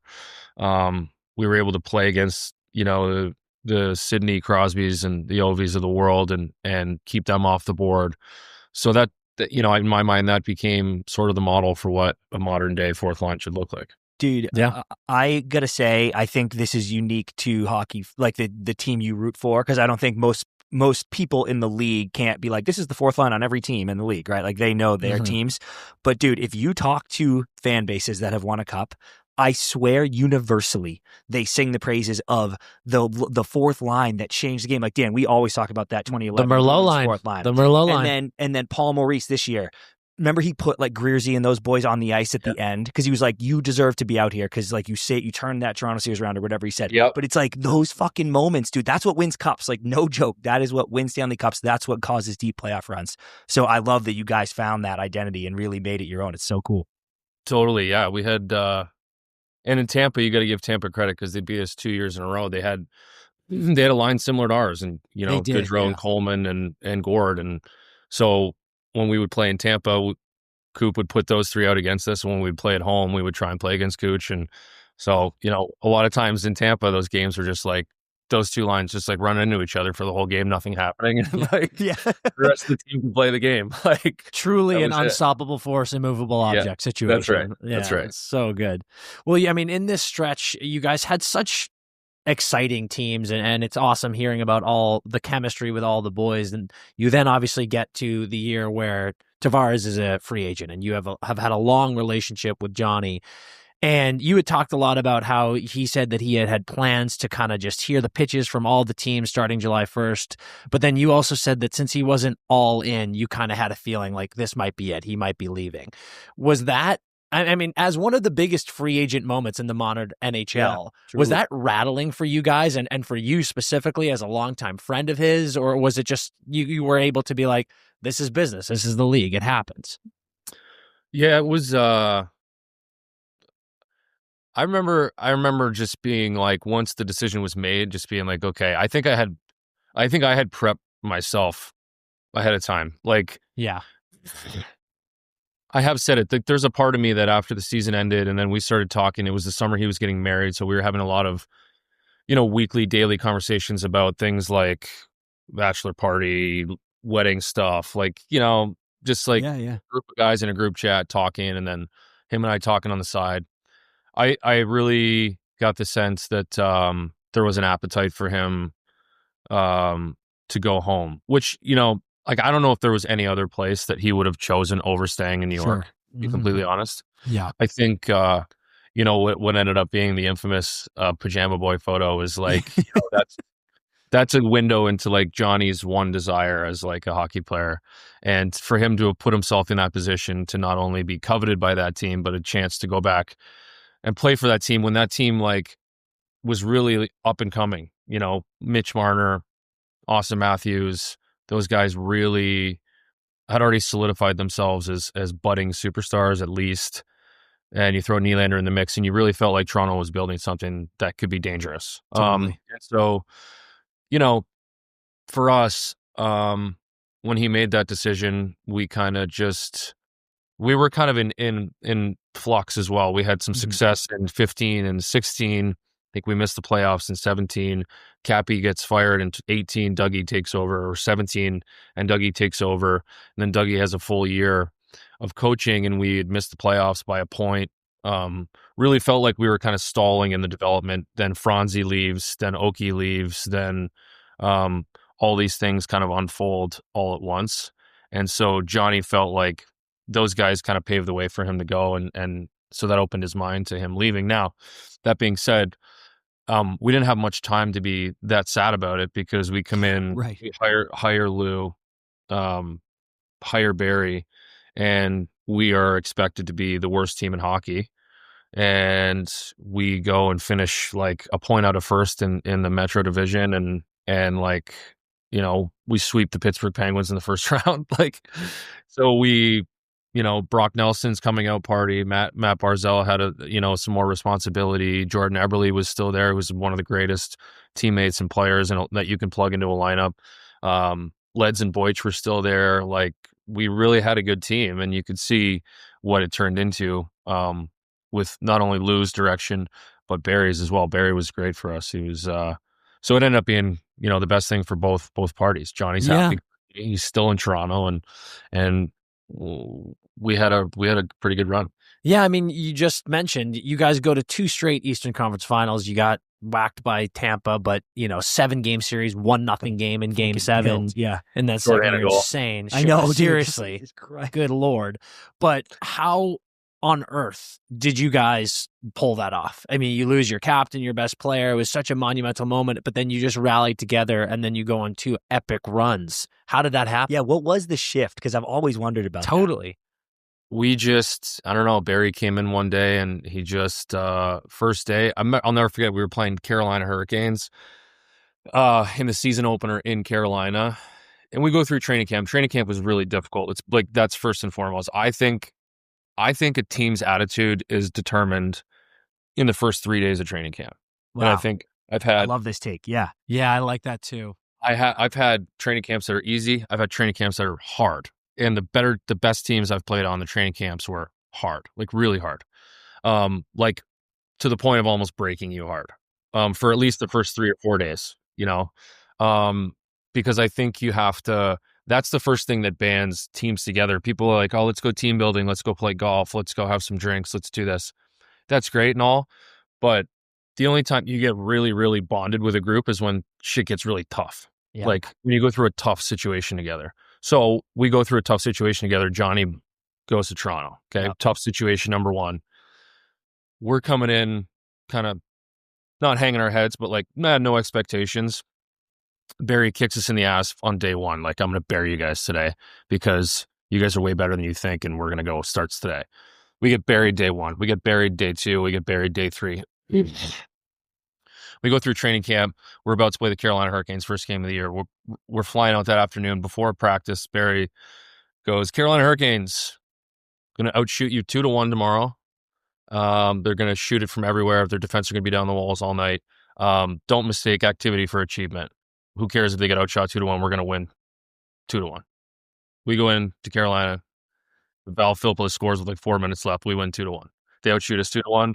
We win 2-1. So we're like, oh, this guy's onto something. Like, yeah, all right. Like, but for Barry, it was like everybody in that team had a purpose. Like we all had roles, right?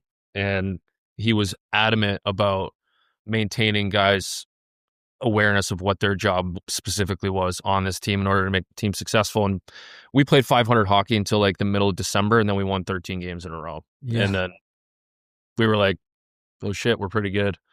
So it was crazy because I've never seen a team be so automatic. Like honestly, yeah, we were just the same every night, every single night. And it was just like, that was the thing about us, is people are just like, this team is remarkably consistent. Yeah. And you guys were a bitch to play against too. I remember that. Like it was just like everyone talked about how frustrating it was going up against all 4 lines every night. We used to love it, go back and just watch the press conferences after games, and people would be like, God damn. Yeah. That team is annoying. yeah. Which just fires you up more, Was Barry a fun guy to be around? Like he seems like, he's got his ways, but also seems like kind of an awesome dude. Yeah, he is fun. He's got his guys that he likes to pick on and make fun of, but he's really good at locker room psychology and management. I think that's the one thing I think he might be missing right now, and he might have mentioned it in a recent interview. But being a GM now, he doesn't get the daily interactions. I felt like that was his favorite part. You come in and he'd be sitting there and you'd be having breakfast and he'd walk in and he'd like pick a guy and stare at him, and how he does like the dancing eyebrows. His eyebrows start dancing. And it's just like, all right, what's Barry going to say about me today? And he was very, very good at just keeping the locker room mentality like steady. Classic, like if it's going well, he starts barking at you. If it's not going well, he's positive, like that whole thing.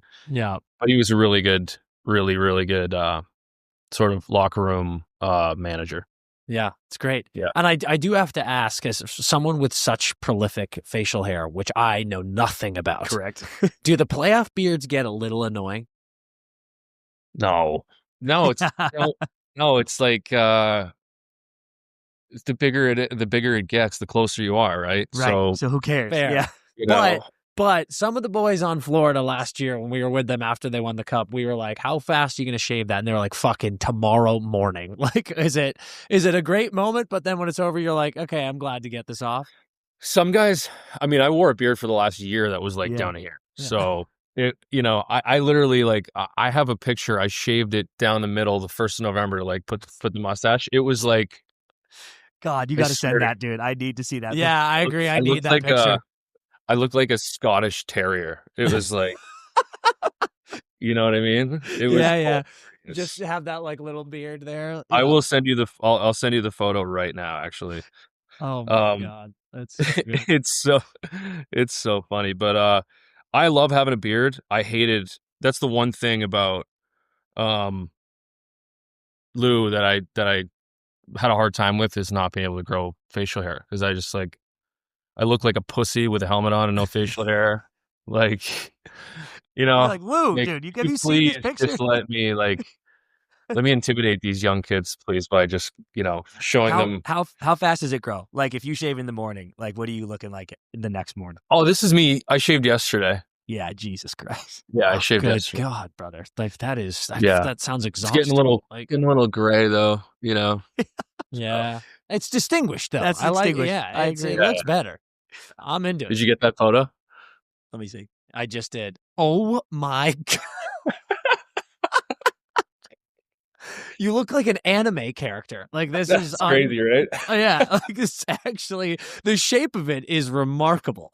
Like, He's like, holy shit! I shaved it after like a year. I was like, oh my God, my face is so small. Yeah, I feel like that That's again. funny. I can't relate. I can't grow facial hair, but I feel like when you guys shave off the beards, it must be such a shocking moment of like, is that what my face looks like? I came downstairs. My kids were like, what the? Yeah. Who is that, dude? Who is this guy? Yeah. My 2-year-old was just like, Yeah. took her a second. That is so good. Oh my Yeah. God. Klutz, something you mentioned at the top that I wanted to come back to is one of my favorite parts of your whole career is you play until your 36-year-old season and you hit the 1,000-game milestone. Incredible. Hell You become the NHL's all-time leader in hits. Incredible. And it's the first time in your career you play all 82 games. Incredible. And dude, you had some huge injuries. Fucking Berg slicing your hand off. Dude, can't even feel your fingers. Some shit went down. That journey, dude, 1,000 games from a kid who almost fucking quit in minors, 1,000 games, NHL all-time leader in hits, surgeries. Like, do you think about how much of a battle was that to get there, dude? It's insane.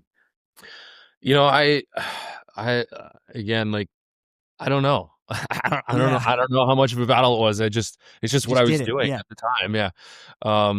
The injuries suck because I went through like a long period in time. Like, I want to say I went through 12 years without requiring any surgery, with being totally fine. Barry's first year, I came down with like a back problem. Come to find out, like, my back had been bad for years, but I didn't I didn't think about it. You get up in the morning, you're like, it hurts. Like, Yeah. I can't squat very well. Like, oh, it's bugging me again. And then I had an incident where like I ran into somebody like kind of back to back. I think like somebody tried to like, hit me like as I was kind of facing the other way.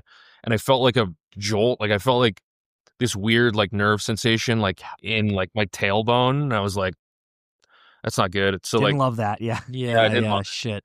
So then like, this is like, I don't know, 3 months left in the season. It's just progressively getting worse. And then to the point where like I had to get carried off the ice. I didn't even play the last game against the Hurricanes. We lost in 4. And I didn't play game 4 because I was literally like on the floor in the locker room trying to like have the trainers tie my skates. I was like, I'm done. So I went and had surgery that summer. Then I came back from that. Let me think here. And then the following season, I had my wrist sliced in December of 19, right before COVID, which was scary. That was the worst one. Dude, How that long story on the is fingers? so gnarly. Oh my God. I have no feeling in this hand. Still. Yeah. Holy fuck. How do Yeah. you golf? Dude, Well, that's why I went to a 4. Yeah. Such a prick, dude. Can't feel I his do- hand, Dan. He fell to a 4. This fucking guy, man. I had like, to- are you I had kidding to me? figure it out. My short game used to be like really good, and so the like green side stuff, like it took me a long time. I'm still kind of fighting a little bit of the chippy yippies, but like I'm working on it. It's very strange. Like it just feels like if you like if your hand falls asleep, you sleep in a funny position or whatever. Yeah, yeah. And you know that feeling when it's coming out, when it gets really Yep. tingly and It's really like, tight. it's like hot. Yeah, yeah. Yeah, that's It what feels this like is that all the time. 24/7. That is a torture chamber. Yeah, I It is. It's torture, dude. It's torture Yeah, to the like point I where like thought. you get used to it, but it's torturous. Like if it's gonna rain, he'll tell you. Fucking come on. He'll tell you. At this point, Clutter's like, just cut it off, dude. This is insane. It's amazing that it works totally fine. Like I know. Man, House But said you'd mentioned when you got gashed open and it just kind of missed that main artery. yeah, You said that you could see it like pulsing. Was that right here. terrifying, or were you like, well, that's kind of cool? It was a relief because I was like, the minute I got cut, I was like, look down. Yeah. That snapping feeling immediately happened. I went like kind of like my hand closed down because my nerve just got sliced. Yeah. Oh God. So I was like, okay, that's not good. But I also was just like waiting for it to start like, spurting. Yeah. And it didn't really, so I was like, okay. And then once I got to the hospital and I was sitting there with the nurse and they gave me some meds to like take a little the edge off. I was kind of just looking at it, and she was like, running me through what everything was, and so that's when I kind of was like checking it out. But I was also high. I was also high as a kite, like. Yeah.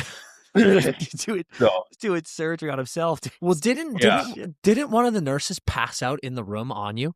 No, that was my mouth in junior. I got a skate. Oh, it was your mouth. Yeah. That's right. Yeah. A skate in the mouth in junior, and she the next morning at the dentist, they opened me up, and she just totally flopped on my chest, passed out. I was like 17 maybe at the time too, and I'm like, what was that? He's like, dentist is like, it's like Saturday morning. He opened the office. The office is closed. It's just the two of them and me. And I'm in the chair. He's like, you mind helping me like get her off of you? And I'm like, okay. Yeah. Like, the hygienist thinks she's just doing a cleaning this morning. Yeah, totally. Next thing you know, we'll get her some orange juice. Like she'll be fine. Yeah. She's like, I'm sorry, guys. I'm newly pregnant, and like, I don't know what happened. Yeah. The doc's like, well, I can tell you what happened. The guy who sewed him up last night didn't sew up the inside of his mouth. It looks like, Just like Stranger Things. He's the Demogorgon out here. Yeah. It's unbelievable. Bleeding everywhere. I needed like 4 teeth replaced. God, that's here she is passing out in the first 2 minutes. Like, you never done this before or what? We get to the first tooth, dude. Yeah, we haven't even got the freezing in yet. Such a grind. Well, I mean, like CP said, the career, unbelievable, getting those 1,000 games, and now you're still with the team, working with the Isles. I want to talk about Schaefer and, the amazing shift that this year has been. You guys get the first pick, you win the lottery, it's amazing. And I think what's so cool about Schaefer this season has been, leading up to the draft, he emerged as the guy. It was like, this is the number one pick. The Islanders could use a great defenseman like this, but it wasn't like that all season. This wasn't really one of these Bedard years, McDavid years, where it's like, there is one guy and that's that. We're done here. It was really the last couple of months where he sort of emerged as the pick. And then even after the Islanders picked him, there was all those talk of, should he go to college? Should he do another year junior? This, that, the other. Psych, he's in the league. He looks like he's been a 10-year vet. He's unbelievable. And the vibes on the island from a fan's perspective are so different. It has been such a fun season. Injuries aside, doesn't matter. Every single Islanders game, they can beat anyone in the league. That is such an unreal feeling. How has it been for you and, everyone in the organization seeing and feeling this really incredible shift? Well, it's been incredible, for us. And this just feels like, they won the draft lottery. They also like ended up winning the lottery because, even if you win the first overall pick, like, they're not guaranteed to be generational superstars. And it's definitely not at 18, and it's definitely not at the defense position. So, and then his personality and his like ability to just kind of like bring it out of people. People are just so excited. I think the one thing about Islander fans is, and most New York fans is they, it's very much, what have you done for me lately? You lose a couple games. Like, we got to change it all. And, this guy needs to go and that guy's too old and this guy's too slow and this guy doesn't have it. And, it was a lot of that, especially the last couple of years, middling success, kind of like team stalling a little. Brock Nelson leaving to go to Colorado. He's coming back tonight actually to play. Yeah, big one. First game at UBS, so that'll be a good one tonight. But I think the fans were kind of like, what direction does this team go in? Lou Lamoriello gets fired. Matthew Darche replaces him. Patrick Waugh stays on as the coach. I think what's happening right now is a nice marriage of ideologies. I think Matthew Darche wants to, after having been with this Tampa team, he wants to have a team that is capable offensively, like a little more high octane offensive capabilities, and he wants to marry it with playing solid defense. Our fundamentals were rooted in playing defense first and scoring enough to try and win games on stingy D and goaltending. And I think, when it was succeeding, Islander fans loved it. They'd be like rubbing it in everyone's face, like, you can't screen us, you can't do this, you can't do that. When it stopped working, the games weren't as entertaining. It wasn't boring. It was just like, a lot of punt punt and go get it, like a lot of like flips, a lot of frustrating, like, and so this kid comes in and instead of a total rebuild, you've got yourself a hockey team that's very exciting to watch. You got Bo Horvat's got like 15 tucks. Yeah. You know, he just makes everyone on the team better. He's playing 25 minutes, so for half the game, you got a kid out there who's making everyone on the ice better. Yeah. That breathes life into guys like Matt Barzal and you know, Bo Horvat clearly. Heineman too. Heineman's definitely, you know, buzzing because of it for sure. And you go to Heineman, you know, they trade away Noah Dobson. They get a couple first rounders. They get this guy Heineman. No one's paying attention. Everyone's paying attention to Schaefer and Aitchison and Eklund and the first round picks and the new young guys and Yzerman and Danny Nelson, Cal Ritchie. Mm-hmm. Everyone's paying attention to those guys, and Heineman comes in here and just, you know, he can fly. Mm-hmm. They put him with Bo Horvat, which is a great coaching decision because he's a puck hound, and he fires the puck. Like, he's got one of the best snapshots. My favorite part, like long stick. He can shoot it across his body. Like, that's how I used to love shooting the puck. Like, I spent so much time like release points and shooting, and this kid fires it. So, you know, the lineup's kind of like started to like find itself, and Definitely. so they go on this road trip and they've been able to transform the manner in which they play the game, their approach to the game, make it more entertaining. At the beginning of the year, they were giving up a lot of scoring chances, which was always cause for concern. You know, the old school in me is just like, well, you know, you can't be giving up like 15 high dangers every night and expect to win.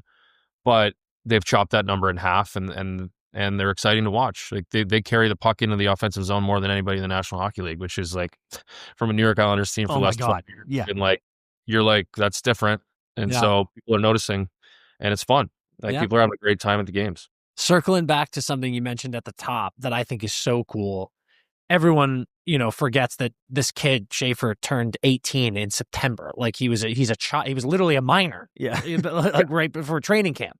But what I love so much that you mentioned is I can't help but notice his maturity, his personality, the way that he's so young and he's playing so well in the league, but also the way he talks to the media, the way he addresses his teammates, the way he behaves, just body language, things like that on the ice. That's just as impressive as his play to me. It's wild. And I was a little worried about him because I just thought he's giving so much energy to each interview, and he's given so much energy to the fans and the people. I was concerned that potentially he'd get tired. And then when you get tired of it, if you don't do it one day, people start to ask, like, what's wrong? You know, you set the standard of like, this is who I am and this is who I'm going to be. And then, you know, you have a bad day and people are like, oh, what's wrong with that guy today? Because he's not his normal self. I'll tell you, that's just who he is. He's had a couple difficult things, obviously a couple tragedies in his life that have forced him to grow up very quickly. And, you know, that can go one of two ways for young men, but, you know, credit to him. I've gotten to know his old man a little bit, and he's got a really good support system and you know, in and around him. And now he's got a really good support system on Long Island. He's living at Marty's house, which everybody's talking about, but you know, it's provided some fun social media stuff. But at the end of the day, I think it's a great place for him. Marty's one of my best friends. He genuinely feels like a part of their family. He's only been there a month or two. When you go over to their house, he's playing with the kids. It's a really good place for him. I think he feels like he has a home and a family. And so, that's important for a kid that age. So, but you got to give the kid all the credit in the world. He's incredibly mature. He came up, an example, we were flying to Vegas a couple weeks ago for a road trip. We're on the plane. I'm just sitting there by myself, a couple of my movies in download. So I was pissed, just kind of like raw dogging it, looking out the window. And what a terrible feeling. Fucking nightmare. Horrible feeling. All set up, got my headphones fully charged, everything's charged, flip the laptop open, click the play button. It's just like, this video cannot play back. I'm like, oh, let's try the next one. Yeah. Nope. I was like, oh boy. So about 2 hours left in this flight, he just came up, started chatting with me, sat next to me. I talked to me for like an hour and a half, just about anything and everything. And he's like, got up, he's like, all right, I'm going back to my seat. Just kind of like, you know, what 18-year-old goes up to like a 38-year-old grizzled asshole vet, sits next to him. He's just like, what's up, bud? What are you doing? Yeah. You know, I'm telling you, like the kid, Crazy. he's an old soul. It's unreal. He definitely is. Yeah, that's amazing. Klutz, we when we hit up some of the boys that you were coming on, no one revealed anything, but pretty much everybody was like, "You got to ask." He's an all-time pranker, all-time chirper. So I had to ask: are there any pranks that you're allowed to tell that you remember, or maybe some insight of what goes into your sick mind when you're getting under somebody's skin with a good chirp? The chirping is tough because I have a very, very good, like, keen eye for noticing physical traits on people that I know they don't like about themselves. Right. So, similar to like a caricaturist, like somebody who's right, gonna right, have right. you and your girlfriend sit Perfect down and comp, paint yeah. a ridiculous photo of you. Yep. The one feature that you have that like sticks out, I'm gonna attack it, and then I'm gonna marry like, the holes in your like hockey game, that I'm gonna try and come up with a comment that like marries the two. And I'm not going to say it until you're standing in front of your entire bench or my entire bench. So I want everyone to hear it. If it's gold standard, I want everyone to hear it. Yep. So I have to do something to provoke being chirped by somebody on the bench. I have to pinpoint the chirp, and then I have to go and be ready with the You're response. 2 steps ahead. You're 2 steps ahead of this. Yeah. So that's why I think people thought like, holy shit, like this guy's just got zingers off all over the place. But off the dome. kind of like Oz the Mentalist, I was always trying to like, I would pre-pick the guy, but I would make him sort of I think he walked into it himself. Yeah. I'd have the thing ready to go, and I'd be like, sit down, shut up. It would be like, guys would just be like, oh. Yeah. But the best prank was Derek Bougard's idea. It wasn't my idea. So Boogie comes up to me. Eric Belanger is a character, okay? Like grumpy old Frenchman at the time. I was playing with him. I was his centerman. It was later in the year. Boogie comes up to me. He goes, go into Belanger's locker, steal his keys. And in Minnesota, we had to park in the parking garage. I had to run, 500 meters to the parking garage, get his car, pull it into the loading dock. Boogie's standing there with 12 bags of like packing peanuts. Like from like FedEx or Kinko's or wherever he got them. Like he knew a guy that worked at one of these places, and so we opened the sunroof and we just bang, bang, bang, dump them all in there. He climbs into the driver's seat, drives the car to the Zamboni entrance of the XL Center, so that when Bella comes out for practice doing a couple, like, the Indy 500, he's like going to see his car. So he does 2 laps and doesn't notice, and everyone's just like, fuck. Everyone's like laughing. And then you could see him. He goes by the Zamboni entrance. He peels out like into the slot, and then like just puts his hands on the net and like is staring at his car. Just like, what is that? And I skated by him, and and I think it was old Nolan's just like, that's packing peanuts, you fucking idiot. So he couldn't practice. He starts losing his mind. Oh shit! Everyone's dying laughing because he's so pissed off. All the other French guys are just like, man, whoever did this is going to pay, man. You guys are going to pay. You guys are going to pay. And I'm like, oh, shit. Like, this is my rookie year. I was like, oh, fuck. Yeah. Like, what's going to happen to me when they find out it was me? And I was like, Boogie, what's going to happen? He's like, nothing. What do you think they're going to do to us? So nothing happened because it was me and Boogie. I don't know if Bella ever found out it was me and Boogie, but like, oh, wow. It was insinuated a couple times, and I think Marc-Andre Bergeron came up to me a couple days later and was just like, if that was you, that was fucked up. That was fucked up. Oh, and I was like, no comment, dude. Yeah, deny. It wasn't my idea. I just executed. I don't know anything about it. Sorry. Yeah, exactly. That's awesome, dude. God, no, it was great. It was funny.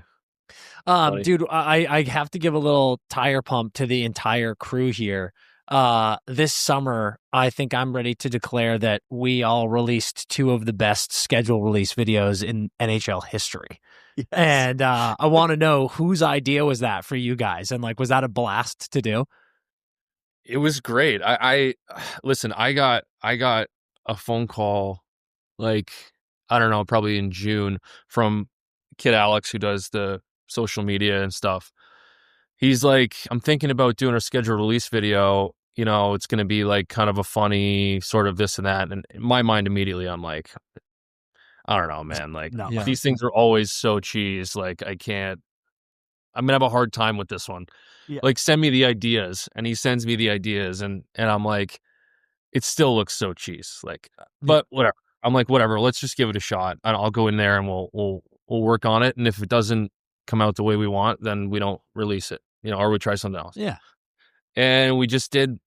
I mean, we went in there and shot them all. We shot it in like an hour and 15 minutes. Incredible. I did like a take or two of each. People are like, this is going to be really funny. And I was like, I don't know. Like, I didn't know how it was going to turn out even after I did it. Cause I'm not much of an actor. So I just didn't know. Like, I'm like, this could be funny. It could be totally stupid. Then he sent me the video and I was like, turned out all right. Yeah, it's good. Yeah. Hell yeah. And when they released it on social media, I got so many comments. I still get so many comments to this day. Like, dude. Being on the concourse at UBS, people are just like, man, that intern video is so the intern. funny. Yeah. And so it's good. I mean, it was a great experience. I had a lot of fun doing it. But I just was worried it was going to come out a little cheesy. But no, man, when it came out, it was so good, and it was also like, listen, we do a lot of that shit, especially here in LA. It's like part of our other career, and we saw it and we were like, oh, this is bad news for Clutter because now we're gonna have to get him into some shit because you were good at it. You were really listen. We've roped in a lot of the dudes, and some of them are great, some of them are really rough. And I gotta say, you were in the S tier of two performances. takes, Dan. It was unbelievable. It was unbelievable. It was so good. I would love to do it. Whatever you guys got for me, let me know. Yeah, for sure. We'll whip up some sketches, dude. And then another quick hitter I wanted to ask you because I love the Foreplay boys too, and I was listening to you on Foreplay. They're the best, dude. One thing I've always wondered, and you told the story, and I'm gonna make you tell it again. But we will watch Ovechkin stand in his office and hammer fuck one-timers in on the power play over and over, and I was like, why don't they just fucking put someone standing right there? And then you said a really funny anecdote about covering Ovi on the penalty kill, so I want you to tell that here. Yeah, I would just go stand beside him. I said, Frankie asked me the question, and I was like, Frank, like, just stand beside him. Like, and I would stand beside him. My greatest talent, you killed Ovi. Like, how many times did Ovi score on you in the last 10 years? And I'm like, I had to think about it. Like, I don't think many, like maybe once or twice while I was on the ice. And so I was just like, the key is just to literally stand next to him. Like, we would have conversations, like literally having conversations. Yeah, we'd have conversations, just like what would you say to him? No, dead ass. Like, what would you say to him? He'd be like, oh, you fucking gonna leave me alone? I'm like, no, I'm not leaving you alone. Like, I'm gonna stand right here. Are you gonna move? He's like, I don't move. I'm like, I know, me neither. Like, it was just like constantly. Yeah. There's some games he'd be grumpy and like we wouldn't have a conversation, but a lot of times it'd be like, I'd be like, you going like low back door or. And then the last couple of years, he started moving. So he started going to the back post. Yeah. He started coming up to the blue line to try and take a 1T. They started having a TJ Oshie kind of slide off the back and his spot will be go down. So it got a little more complicated near the end. You're like, we had an agreement. But for a couple of years,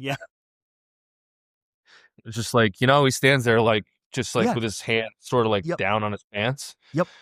Literally just stands there. So I would literally just stand there the same way right next to him. Just dude, that is so dude, sometimes the best solution is the easiest solution. And it's funny how not enough people figured that out, but you certainly did. It's amazing how when you're out there, something will happen away from him that makes you like a moth to a flame want to go and help out. Yeah. And you just can't.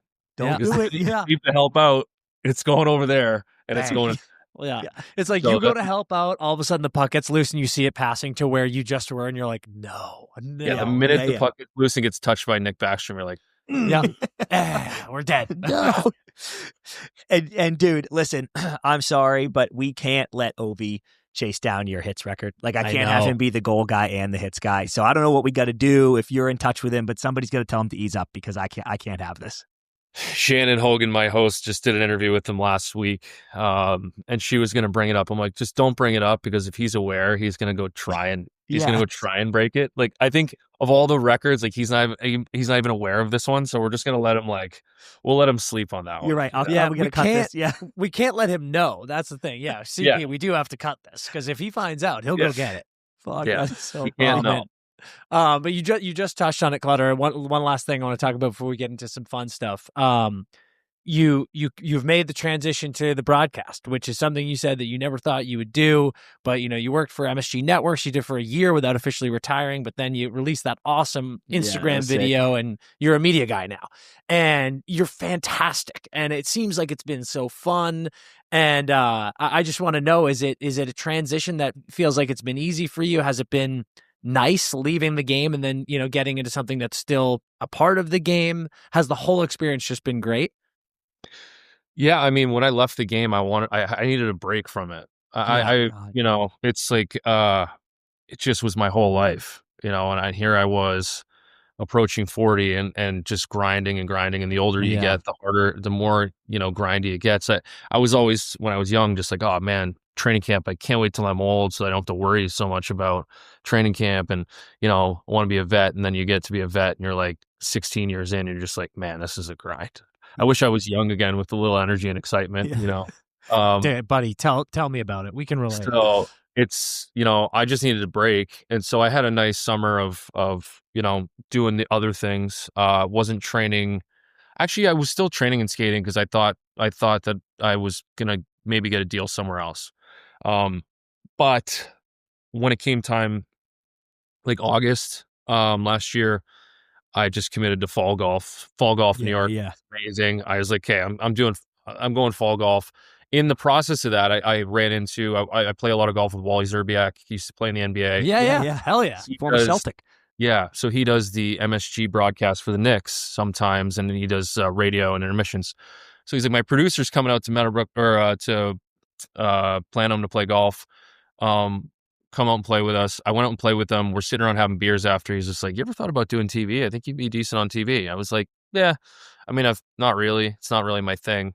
And he's like, well, you should talk to like Steve, the producer for MSG Isles. I'm like, okay, sure. Give him my phone number.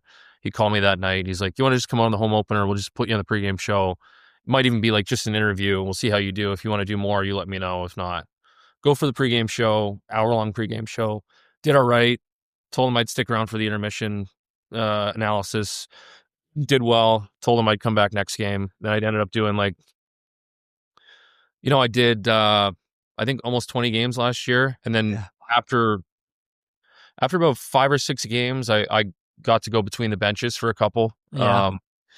Which was another layer of like full broadcasting. And then so I'm full time between the benches now. And I got to do my first 2-man booth with Brendan Burke in Jersey a couple weeks ago, which was awesome. Yeah. So I'm like fully a media guy now. So yeah, you totally are. Welcome. Yeah. But like to your point, to the question, it really helped me transition out because I thought to myself, like I don't want to see hockey. I don't want to think hockey. I'm going to create a career that's anti-hockey, post-hockey.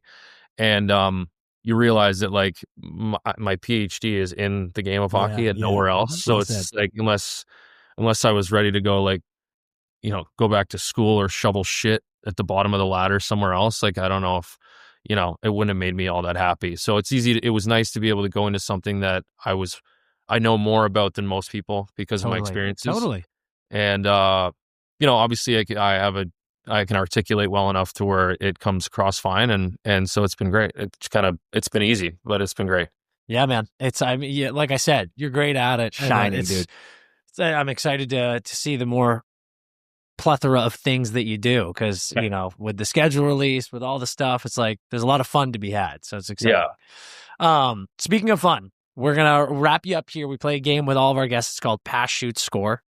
It's basically a ranking system. We're going to give you a few things that we know you like that are important to you, and you're going to have to rank them pass, shoot, score. Passing is great, but shooting is a little bit better, and scoring is the ultimate goal. So that's going to be your ranking. So your first one is going to be favorite movies.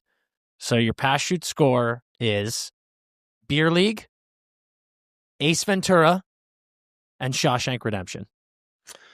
I am... This is tough, boys. Yeah. Yeah. Did your research? Yeah, they're supposed to be. Did your research tough. with the Beer League, didn't you? Yeah. I think for the sake of This is going to upset a lot of people. I'm going to pass Shawshank Redemption. Oh my God, dude. I mean, I thought that was going to be your winner. Well, let's be honest. It's an outlier. It's an outlier in the other two. I'm shooting Ace Ventura and I'm scoring Beer League. I think Wow. Beer League is one of the best cinematic masterpieces of not many people know about it. Not many people know it, dude. It's a deep cut, and it is. If you've lived in a small town and seen a group of 40-something wash-ups go through their softball season, like I have, it hits so hard. It's like Miracle for softball players. Yes. Yeah, that's a perfect comp. It really is. Holy shit. But I do love that you've got appreciation for Ace Ventura. Those goddamn movies are so funny and they hold up. If you pop that on right now, you're like, yep, this is still one of the funniest movies I've ever seen. It's incredible. I could recite both movies from start to finish. Yeah. 100%. I watched them 1,000 times. I mean, also, Courtney Cox and Ace Ventura: Pet Detective, maybe the greatest crush of my entire life. Oh, Unbelievable. Unbelievable. What do you feed your dog? What's miserable? Dude, there's so many of those little lines that I'm like, dude, the dolphin trainer bit, too. Oh, my. Ace, get out of here. Why? So you can beat him, fatty? It's so good. Like, there isn't a line that he says that isn't, like, doesn't have... He's perfect. Like, he should have won 2 Oscars for both of those movies. 100%. Completely agree. If you think, Clutter, I see a glass sliding door and I don't do the Roger Predactor bit, you're out of your fucking mind. It's unbelievable. I got to go to something when I was like 12 or whatever. I don't even know what it was, but Dan wasn't allowed because he was younger. So my friends and I went, and Dan was bummed. So to make him feel better, my dad took him to Ace Ventura 2 in theaters without me. Yeah. And I've never been more jealous or upset of anything in my whole life. It was a fucking unbelievable. People forget that movie starts with a montage that's a bit of cliffhanger. Yeah. And like I remember being 12 and being like, what movie is this? And then Ace just turns his head and I knew I was in for the next best 2 hours of my life. It's incredible. Puking into a bird's mouth outside of a cliff. Dude, did you see someone this year do the rhino birthing costume for Halloween? Did you see that on Instagram? I did see that. Amazing. I'll send you a picture, Klutz. It was fucking insane. Amazing. Okay, here's your next category, Klutz. All right, the next one is music. Pass, Shoot, Score, Smashing Pumpkins, Collective Soul, Billy Joel.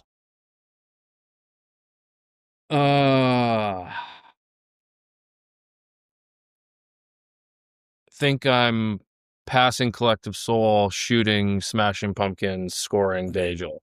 Billy all the way to the top, dude. I knew you were 90s. I'm on Long Island, man. If I don't pick Billy, my house is getting destroyed. That's true. It's for safety. But he is like, I mean, look, the amount of songs, like the size of the catalog, hits after hits after hits. It's insane. It's too many hits to not keep him up. And you met him, right? Yeah, I sat with him during the UBS press conference when they were announcing that they were going to build UBS eventually. That's how long I've been here. But we were like a year into Brooklyn, so it took them 3 years to build UBS. So 3 years before they built it, I was there with Billy sitting there, and he was just like, "I don't watch hockey. What the hell's going on here? I got to get to my sound check. I'm playing the Garden tonight." Is that true, Paco? We were whispering to each other the whole time, just like he's like, "I'm sorry, man. I gotta watch hockey." I'm like, that's why are you here? Awesome. What a legend. And you were locker room DJ a long time, right? Yeah, 11 years, 12 years. Yep. What were the hits? I would always pick like a big booty at the end, like the big booty mixes. Oh fuck yeah! We'll work out to them every day. Like Down Under Country or whatever. Like they all started to like the mashup scene started to get a little crazy. But I started with like Fit Radio. You guys know Fit Radio? Yeah. Fuck yeah. So Fit Radio was the first one to do mashups. So like we would, I would just chuck one of those on for the post meeting till warm ups.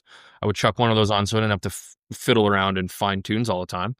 And then before that, I would just pick a genre, like for like when, like from 4 o'clock to 5:30 or 5:15, whenever the meeting is, I would pick a genre and then I would sit in my stall and have a coffee and a chew, tape my sticks, and I would just kind of like cherry pick tunes to play, or guys would ask me to play certain tunes and I would play them. So I really enjoyed that because I'm like, I hated warming up. I'd never warmed up in my life. Yeah. So like I had nothing to do for 2.5 hours before the game. Taking my sticks would take me like 5 minutes, and then I'm like, yeah. What do am I I do going to now? do with the other 97 minutes that I have left before I have to go on the ice? So picking tunes was always a good way to pass the time. And by coffee, do you mean 5 espresso shots? Yeah. Yes. So And I was shotgunning Red Bulls by the end of it. No, by the way, boys. dude. Plus, no, dude. Jesus Yes. Christ. Wait. On top of the espresso or in place of? On top of it. God 5 almighty. espressos, Dan, and a Red Bull shotgun. Two Advil cold and sinus. Yeah, I was a Sudafed guy. Everyone's like, how is he? He's hitting everybody. What's going on? I'm like, no shit. I got to the He's point where I'd be wired. up to like 5 a.m. after the game. So my wife would come down and get ready to go to the workout class, and I'd just be sitting on the couch like, she's like, you still up? I'm like, yeah, I can't sleep. Oh, yeah. Yeah, you're like, I'm down to 110 beats per minute though, so we're getting better. I'm wired. Like Marty, god damn, like I'm redlining out here every shift. He's like, you're not out of shape, dude. You're just like you're full of amphetamines. Yeah, exactly. You have rhino adrenaline juice. surging through your veins. Oh, my God. Oh god. Oh, it was fucking funny. I remember the first time I shotgunned a Red Bull, I was just trying to get somebody's attention. I think it was I always had a couple sips of one before we go for warm-ups, and I'd finish it before the game. It was like playoff game, or it was a big game. I was like, you know what? Like everyone's in here right now. I'll just like take my scissors that I use to cut the tape off the toe of my stick and just poke a hole in the bottom of it. Stand up in the middle of the room, take it down, chuck it in the garbage. Didn't say a word. Just went back and sat down and like just kind of like picked my eyes up to see if anybody had seen. Oh, guys are just like, Jesus Christ. What the fuck was that? I was like, got him. Yes. So Yeah, now like yeah. then we win. So now I got to do it every game. Yeah, So yeah. It's not my Yeah. turn. Yeah, that buzzer goes and every Klutz game is for like, 2 years. shit. I know. I guess we're shotgunning. Yeah. Okay, your last one. You know we were gonna go here. We're doing golf tracks. Pass, shoot, score. Bandon Dunes, National Links of America, and Shinnecock. Well, we're gonna pass. We're gonna pass Bandon Dunes. Great place. Yeah. Great place. We're talking like, are we talking all the courses at Bandon Dunes? Or are you I think talking so. like Let's- Bandon? Yeah, fair. Yeah, it's fair. Let's Because go I your kind of wanted the whole favorite. experience. Yeah, let's go your favorite at Bandon Dunes. My favorite at Bandon. Okay, still passing. Okay. Um, Fucking goaded me into that one. yeah. I would say I'm going to shoot Shinnecock and score National. Wow. That is huge for National Links. I thought Shinnecock was going to be Me your too. one for sure. I think the back nine at Shinny is the best 9 holes of golf that I've played anywhere so far. But the overall experience and feeling at National is special. I just had, like, I love it there. I love the vibe. A lot of times you play both in the same day. Yeah, do a little lunch in between. Well, You shitting me? Yeah, you go to the nice little like open air dining room with the jacket and the lobster, and then you go and play in the afternoon. Coming down 18, the sun's coming down. It's like 8:30. You're like nice and liquored up. You know, everything's good. It's just a great end to a great day. So I think National's my favorite of the 3. That's awesome. Yeah, Love dude. to see it. Hey, have you played Half Moon Bay? I have not. You should get. That's a sick 18. Just like the sun Yeah, coming it's down really on nice. the cliffs there. Yeah. Like, holy shit, so awesome. Where's that? Like just north of Dana Point, like in Newport. Yeah. Yeah. No. It's Half Moon's in SF. Yeah, it's at the Ritz. Oh, in, okay. just outside of San Francisco. It's fantastic. Got it. Yeah, two great courses. It's a great time. Yeah. I West Coast golf, I've done Bandon. I played Bandon the whole shebang over there, and then I've been out to Pebble to do that swing, but no Cypress, no Monterey Peninsula, just the Spanish Bay and Spyglass and Pebble, which was cool years ago. Yeah. Yeah, I mean, it's good to have more to check off. I was gonna say, we'll get out there. Yeah. It's a beautiful. Yeah. thing. Unbelievable. Yeah, you guys got to come out here and check out. I mean, Nassau County and Long Island is like, it's like U.S. golf mecca. Dude, it's honestly, insane. it's not even on the island, but this summer I was playing a bunch in and around Jersey with Grinnell, and it was fantastic. So I'm all in. We got to get more of the tri-state golf under Dude, our and belts. you got to do the pro athlete golf tour with us this summer. Yeah. It's That just is play in Jersey, dude. It's so easy for you. I That was so sick. gonna do it this year. I just so happened to be I had trip booked out to California. I spent a week out on Beach Road there in Dana sick. Point. So Yeah, I was there, yeah. Dude, it's insane. We have the whole couldn't do it, place. but I think we played 45 holes one day, right? Like we we play did. in the morning. I and it's was honestly, insane. Klutz, I can't think of anything that you will love more than this. Like, it's just such a good time. take DZ's money. Yeah. Yeah. Well, I'm not giving him 5 if he's shooting 6. No. Correct. Correct. All right. Well, Clutter, this has been a fucking blast, man. Like I said at the top, we got to get you on more and more often. We can't thank you enough. And before we let you go, is there anything you want to shout out? Anything you want to plug? No, not at the moment. I'm just, I'm sure there's a bunch of things coming down the pipe. I'm going to start trying to put more Instagram videos out of me being, trying to figure out my style. But I think you're looking at it just a little dry and, trying to make people find where the joke is in the clip. So I'm working on it. It's perfect. But no, just I'm just keep my nose down. If anybody wants to watch the Islanders on MSG, you'll find my ugly mug between the benches most nights. So go ahead and do that. But no, I really appreciate you guys having me. This has been great. Fan of yours for a while and watch your show a lot. So it's nice to finally get on here. Absolutely, man. It's an absolute blast and our pleasure for sure. Cal, my man.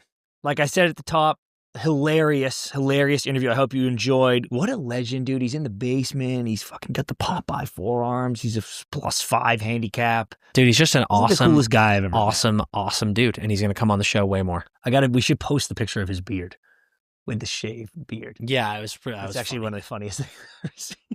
So funny. Oh, God. Huge thank you to Cal. He'll be back. Yeah. Legend. Absolute legend. Such a legend. All right, now let us get into a beer league hotline. One of our favorite parts of the show. All right. We've got a guy who's easily bottom 5 of the roster and the worst of our 4D. He's a pylon, never hustles, screams at everyone, bad changes, missed passes, bitches about effort while he glides around like it's open skate. Multiple players have asked the captain to kick him out. Vibes tank every time he's on the ice. The problem? Every time we win a championship, the same clown throws a ridiculous barbecue. Wagyu steaks, high-end cigars, massive spread, probably $2,000 on his dime. It's legendary. Do we keep this hypocrite because he funds the Wagyu Cup parties? Or cut him and go back to Costco burgers? Fuck. First of all, great read. Sean. Great read. Great read. Fuck. Oh, I think this is easy. You keep him. Definitely. You keep him. This guy's putting all this on his tab, no problem. 2 G's Wagyu. Also, is there anything that's motivating you to win a ship more than that? Stogies? More than stogies and some Wagyu? Dude, what's the fucking grill that they have in the Gentleman? Yeah. Oh, it's Guy Ritchie's invention. Yeah. He invented it, and then he product places it in his movie and show. Pro move. I think, dude, It's a fire pit and a barbecue. it's a barbecue. Dude, unfortunately, is there a level? I guess that's my question to you. How annoying could he be? Yeah. The fact that how he's often are you winning? well, good point. I think clearly enough that he's Me too, he's me like, too. Yeah. you guys must be a top team in the league. I have no problem with him being bad. Okay. Me neither, actually. We've all got bad teams. We will all eventually become bad. Dude, and this, I always get worried with ones like this because I'm like, doesn't this guy hear this? Or how does this work? Yeah, this is so specific. Yeah, He knows this is him. But so now I'm about to do it. I'm about to incriminate myself. Okay. But one of our first years playing beer league out here, before we met the boys we play with, Yeah. we played on a team in like a super low division that we got immediately kicked out of. Yeah. But there was a older gentleman on that team who was not very good, but because he was an older gentleman and, like whatever. And I think his son actually played on the team too. Do you remember this? Oh, I thought you were talking about the late, great Marshall. No. Yes, I do remember this guy. And he was a bit of a liability. Yep.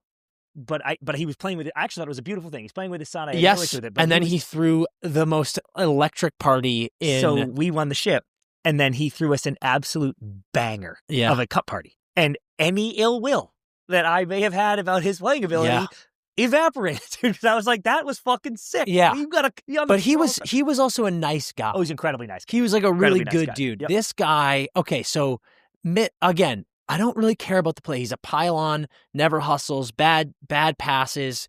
That you can live with that, dude. Yep. That's beer league. The bad changes and screaming at everyone.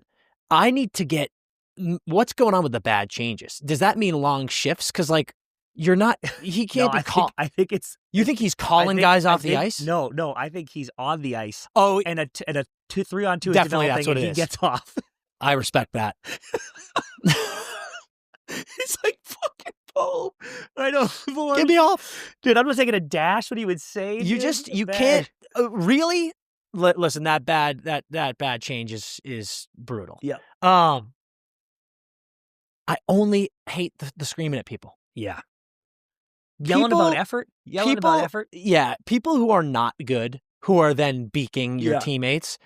Some of the lowest awareness you will ever see in pickup sports. And he calls him a hypocrite because dude, you beak about effort, but you are giving effort every time. So you're not a hypocrite. So I'm not a hypocrite. Yeah. So you can't be beaking about effort and then not trying. Correct. So is there a line? How much yelling does he have to do before it's no longer worth the Wagyu? I think because I agree it's worth it right now. I think if you're winning, it doesn't matter. You can do anything. You can insult your mother. I think you would go. You guys. You would go medium rare. Yeah, you guys you cannot go more than 2 seasons without winning the ship. Oh, interesting. So like this take too. If you lose 2 seasons in a row and don't win the ship, you have to win that 3rd season. Otherwise, he's gone. Or he's cut. Yeah. But then he gets picked up by someone else, and then they're having cup parties. Well, maybe they might lose. Well, I also they're saying we'll have to go back to Costco burgers. I like Costco burgers. Okay. Yeah, I don't want to shame Costco burgers. Another good take here. Yeah. Good times can be had with Costco burgers. But it sounds like he's got a sick house too. It sounds like he's probably got a sick spot. A sick barbecue, high-end cigars, massive. This guy's rich. We're not getting stogies anymore, I promise you that. This guy's rich, so his house is nice. It's not the Wagyu burgers, it's the whole setup. It's also the Costco stogies. Yeah, it's Costco stogies. Which is tough. Those are dry as fuck. Yeah. And dude, it's not that Costco burgers taste bad, it's that you're paying for them. True. Because everything was free. And now I'm like, fuck.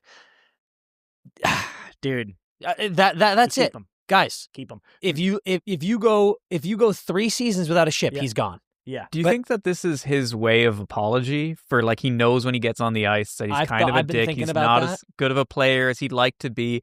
And so when he comes off of it, he's like, I'm going to make it up to everybody end of the season. Yeah. I'm going to, I was thinking about that. I think, There's also I think he knows a little bit for sure. That he's like the brag, he thinks he throws this party to celebrate himself. The other end of the spectrum is he's like, another cup for me. Look at me. I did it to the Wagyu. That's fine. Yeah. And that's fine with me because I get Wagyu too. Yeah, you don't care. That's fine. Medium rare, please. Yeah. I find guys do that. Sometimes you see guys who it's their day to bring beer and they bring really nice beer. And I think that is often synonymous with a guy who's like, I'm not that great out there. Yeah. I want to give you guys a nice beer. Because you got to be something. Yeah. It's true. Actually, that's a great point, dude. You got to be something. You got to be either good or a good hang or you bring cool beer. You have to contribute. And if your contribution is the cup party, then that's a role. Someone has to play that and role. He's playing the role very well. Very well. So the answer is you absolutely keep this guy around, but you've got to win. You start pushing the envelope. Can you start asking for more? No. Maybe some oysters. Oysters? You want oysters at your beer league cup party? Yeah. Jesus. Let's work up to oysters. Let's start with shrimp cocktail. Yeah. And then we'll eventually get there. See, you got to find the no, though. You know what I mean? Like, it's true. With a guy like this, it's true. He'll probably be like, oh, hell yeah. Yeah. Okay, let's get into Bauer blind ranking. We've got our finger on the pulse of the holiday season right now. And our hands on the pulse. And our hands on the pulse. The best hockey stick in the game, the Bauer Pulse, is just changing the way you play hockey. Get your hands on one. It's incredible, dude. You need it. Mid kick feel, low kick release. So we're doing a 2-parter here. We're actually probably going to do a 3-parter? 3-parter. Unbelievable. So there'll be no repeats, obviously. So if something is named in part 1, it has been eliminated, and we have that knowledge. Yes, we we'll do. know in part 2. There's basically 3 Wednesdays between now and Christmas. Yeah, and we're going to do 3 We're doing a 3-part Christmas movie blind ranking brought to you by Bauer.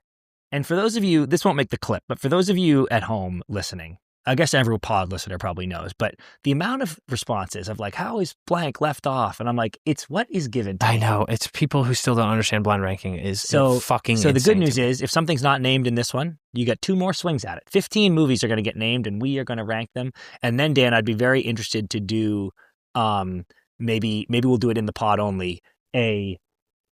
After the 3rd one, we'll do a full 15. Whoa! Now we have the data. We'll do Blind ranking 15? No. We'll have the data. We'll go. These were the 15.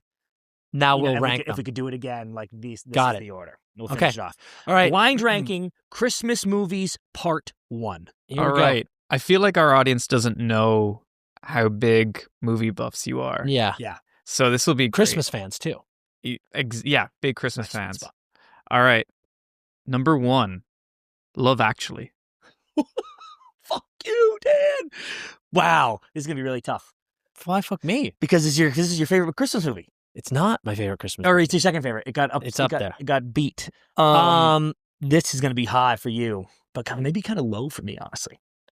Richard Curtis is a legend. He's one of my goats, and that movie's amazing.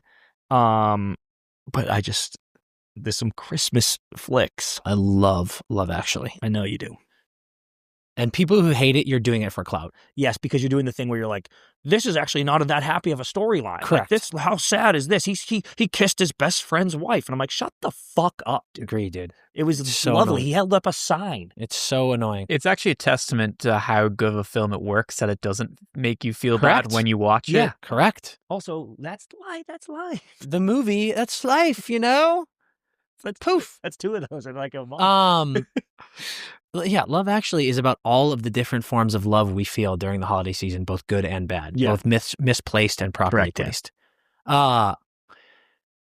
We got chirped recently for going 3 out the gate, often, but I feel like 3 is no, correct. dude. You want 3? Actually, maybe I do, because I was going I to think go 4. 3 is and I thought you were gonna correct. say 2. I think 4 is too low. Love Actually is a great movie. Okay. 3, boring, I know, I'm sorry. Klaus. 1. 1. Absolutely easy 1. Best Christmas movie ever made. If you haven't It's seen Klaus, absolutely I was perfect. talking to you about this, Sean, right? You were talking to me about If this, you yeah. haven't seen this movie, if you were listening to this podcast, or hopefully this Yeah. gets in the clip, if you haven't seen Klaus, literally stop this YouTube, Yep. watch. I cannot believe we just got Klaus. That fucking fires me up. 1. Wow. Okay. That was a quick one. Okay. Home Alone. 2. Absolutely. Absolutely. And I feel There are ones. no. There are ones I like much more than that, Dan. I know, dude, but like you don't know what we're getting here. Home Alone. That's why Love Actually should have been 4. There's a world. Yes. Don't make me do this, dude. What do you mean, dude? Like, yeah, there are some that you like more, but like Home Alone, we're gonna put below Love Actually. Yeah. Fuck. Home Alone is fucking incredible. So good. The music. Yeah. Is that a joke? No, Made it's my serious. Very family serious. Disappear. Home Alone 2. 2. Spirited. What do you mean? Great movie. This is fantastic. Great. I movie. love Spirited. Such a sneaky, sick movie. Yeah, it's a really good time. Oh my God. So fun. I guess 5. no. Yeah, I But- think. But 'cause, because like, I've already fucked it. Like, what do you mean fucked it? This list is currently perfect. Anything I'm fearing can't be saved by a 4. That's my point. Like, I'm kind of Well, it's better than a 5. fair. But there's I love Spirited. me too. I'm surprised by this take. I Spirited's so good. Well, what do you mean? Like, I thought you love were gonna be Spirited. I think you're gonna be a lock 4 there. No way. There are so many good movies. Fuck. I know, true. But that's what I mean. We've already fucked the good You're ones. We already boosting fucked them. Spirited, though. I don't think I am. It's clever. It's very clever. It's very Clever. funny. You want 5? Yeah. this is fucked. Okay, so Spirited it's the 5. only open spot right now is 4. 4. Okay. Yeah, we're gonna go Spirited 5. All right. Well, next one is Polar Express. I wish Spirited was 4. I would have wish flopped. Spirited was 4. I would have flopped, but that's That's a really this good really list. came together because some bad shit could have happened. Yeah, Some yeah, really yeah. Bad shit could have happened. That's a fantastic list. I would have flopped Spirited and Polar Express, but our 1, 2, 3 is fucking perfection. And Polar Express, went off the rails. It did. Pun It did. intended. Absolutely incredible book, and there are really lovely moments in Yep. Polar Express. Also, you don't talk about music. Oh, The music in Polar Express might save it all. Yep. But they went. Zemeckis went really weird with that, and that should have been 5 over Spirited. But I don't think anyone's freaking out that Spirited isn't 4. So Except for great me. job. Really, really great job. There's one diehard Spirited fan out there who's so fuming. upset. Yeah, he's pissed. He's pissed, and I get it. I Loves get it. musical. It's great. Okay, that's a great episode. Great stuff. That is going to wrap us up today. We've got some fun stuff later in the week. You guys have been asking for it. We're going to give it to you. We are now doing once a week. We're going to review, the 3 of us, every episode of Heated Rivalry. That'll be coming to you on Thursday. So keep tuned for that. Hope you enjoyed Cal Clutterbuck. CP's rocking a bunch of merch. Bang, bang. Go buy it. Subscribe to the YouTube. Follow us on all channels. We love you guys. We will see you later this week. And until then, skate hard.